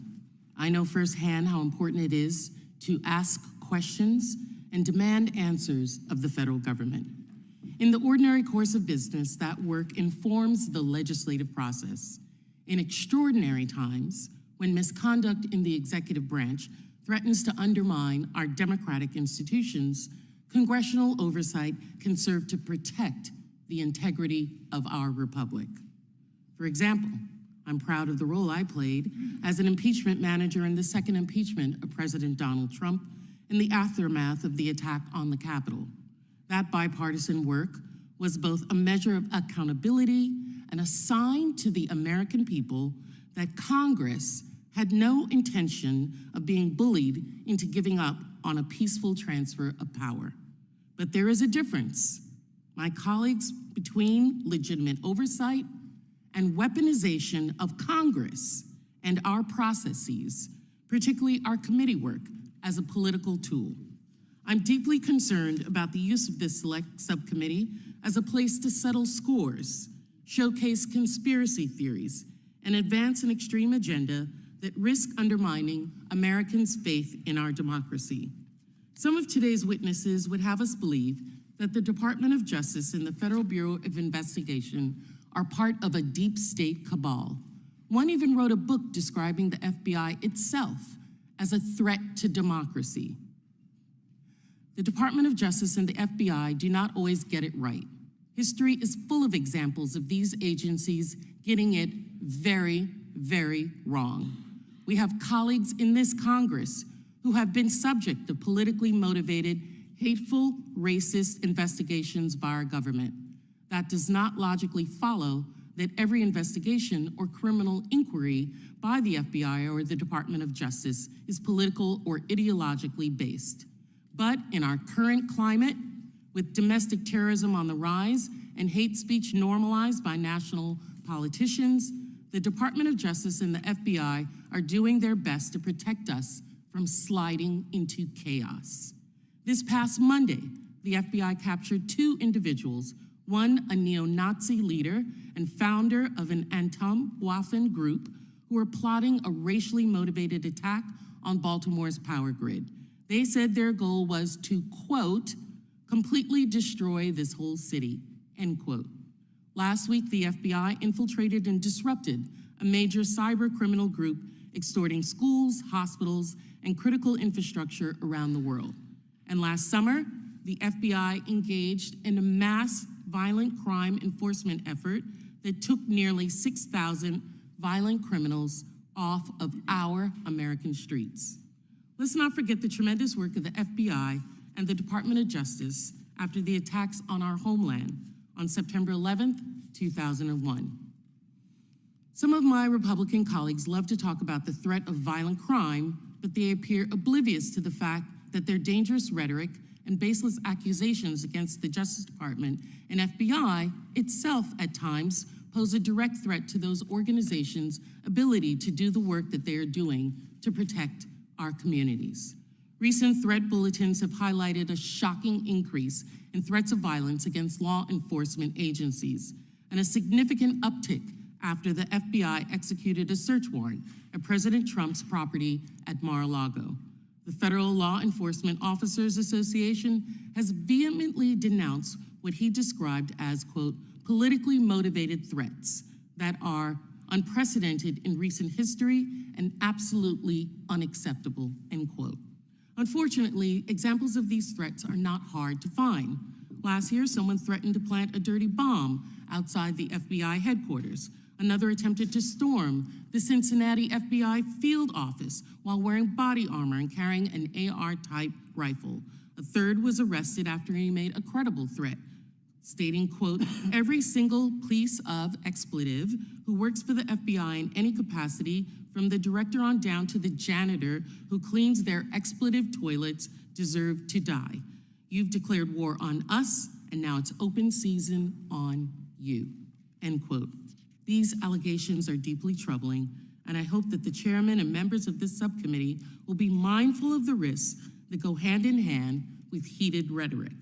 A rush to accusations and subpoenas without a factual basis and without any effort to engage with agencies through the accommodation process flies in the face of due process and demeans congressional oversight process. It makes a mockery of our institution.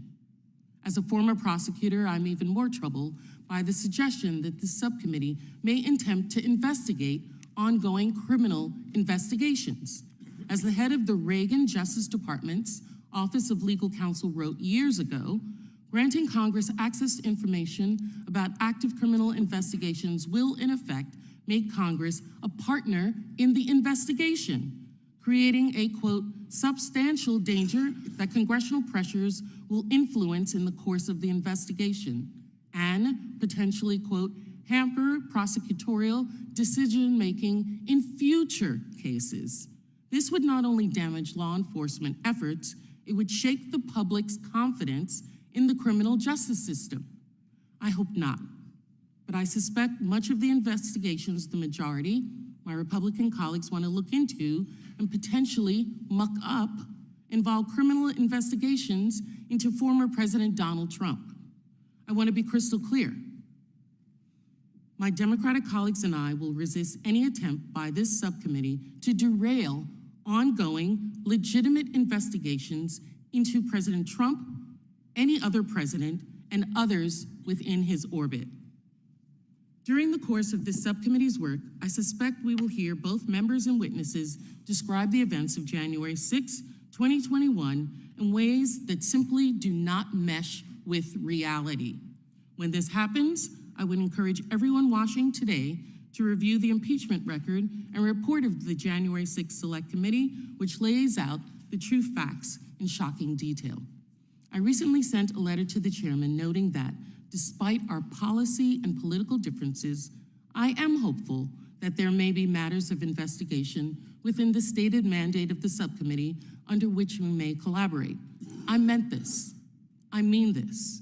And I still hope that we can find common ground and explore it in a bipartisan manner that respects the due process rights and interests of all involved.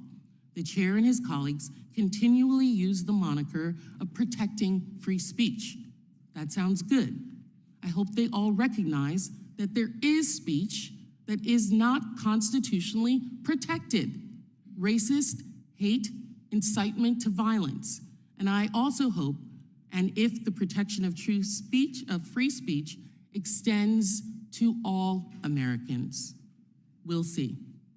I hope that we can use this subcommittee to conduct legitimate oversight to help advance policies to address the real challenges that Americans face every day, rather than undermine every agent, officer, and prosecutor on the job. Government abuses of power do not solely rest with the executive branch. It can, and we've seen it come from the legislative branch as well. On our present course, however, this exercise seems little more than a political stunt designed to inject extremist politics into the legislative oversight function and the justice system. The American people deserve better than that.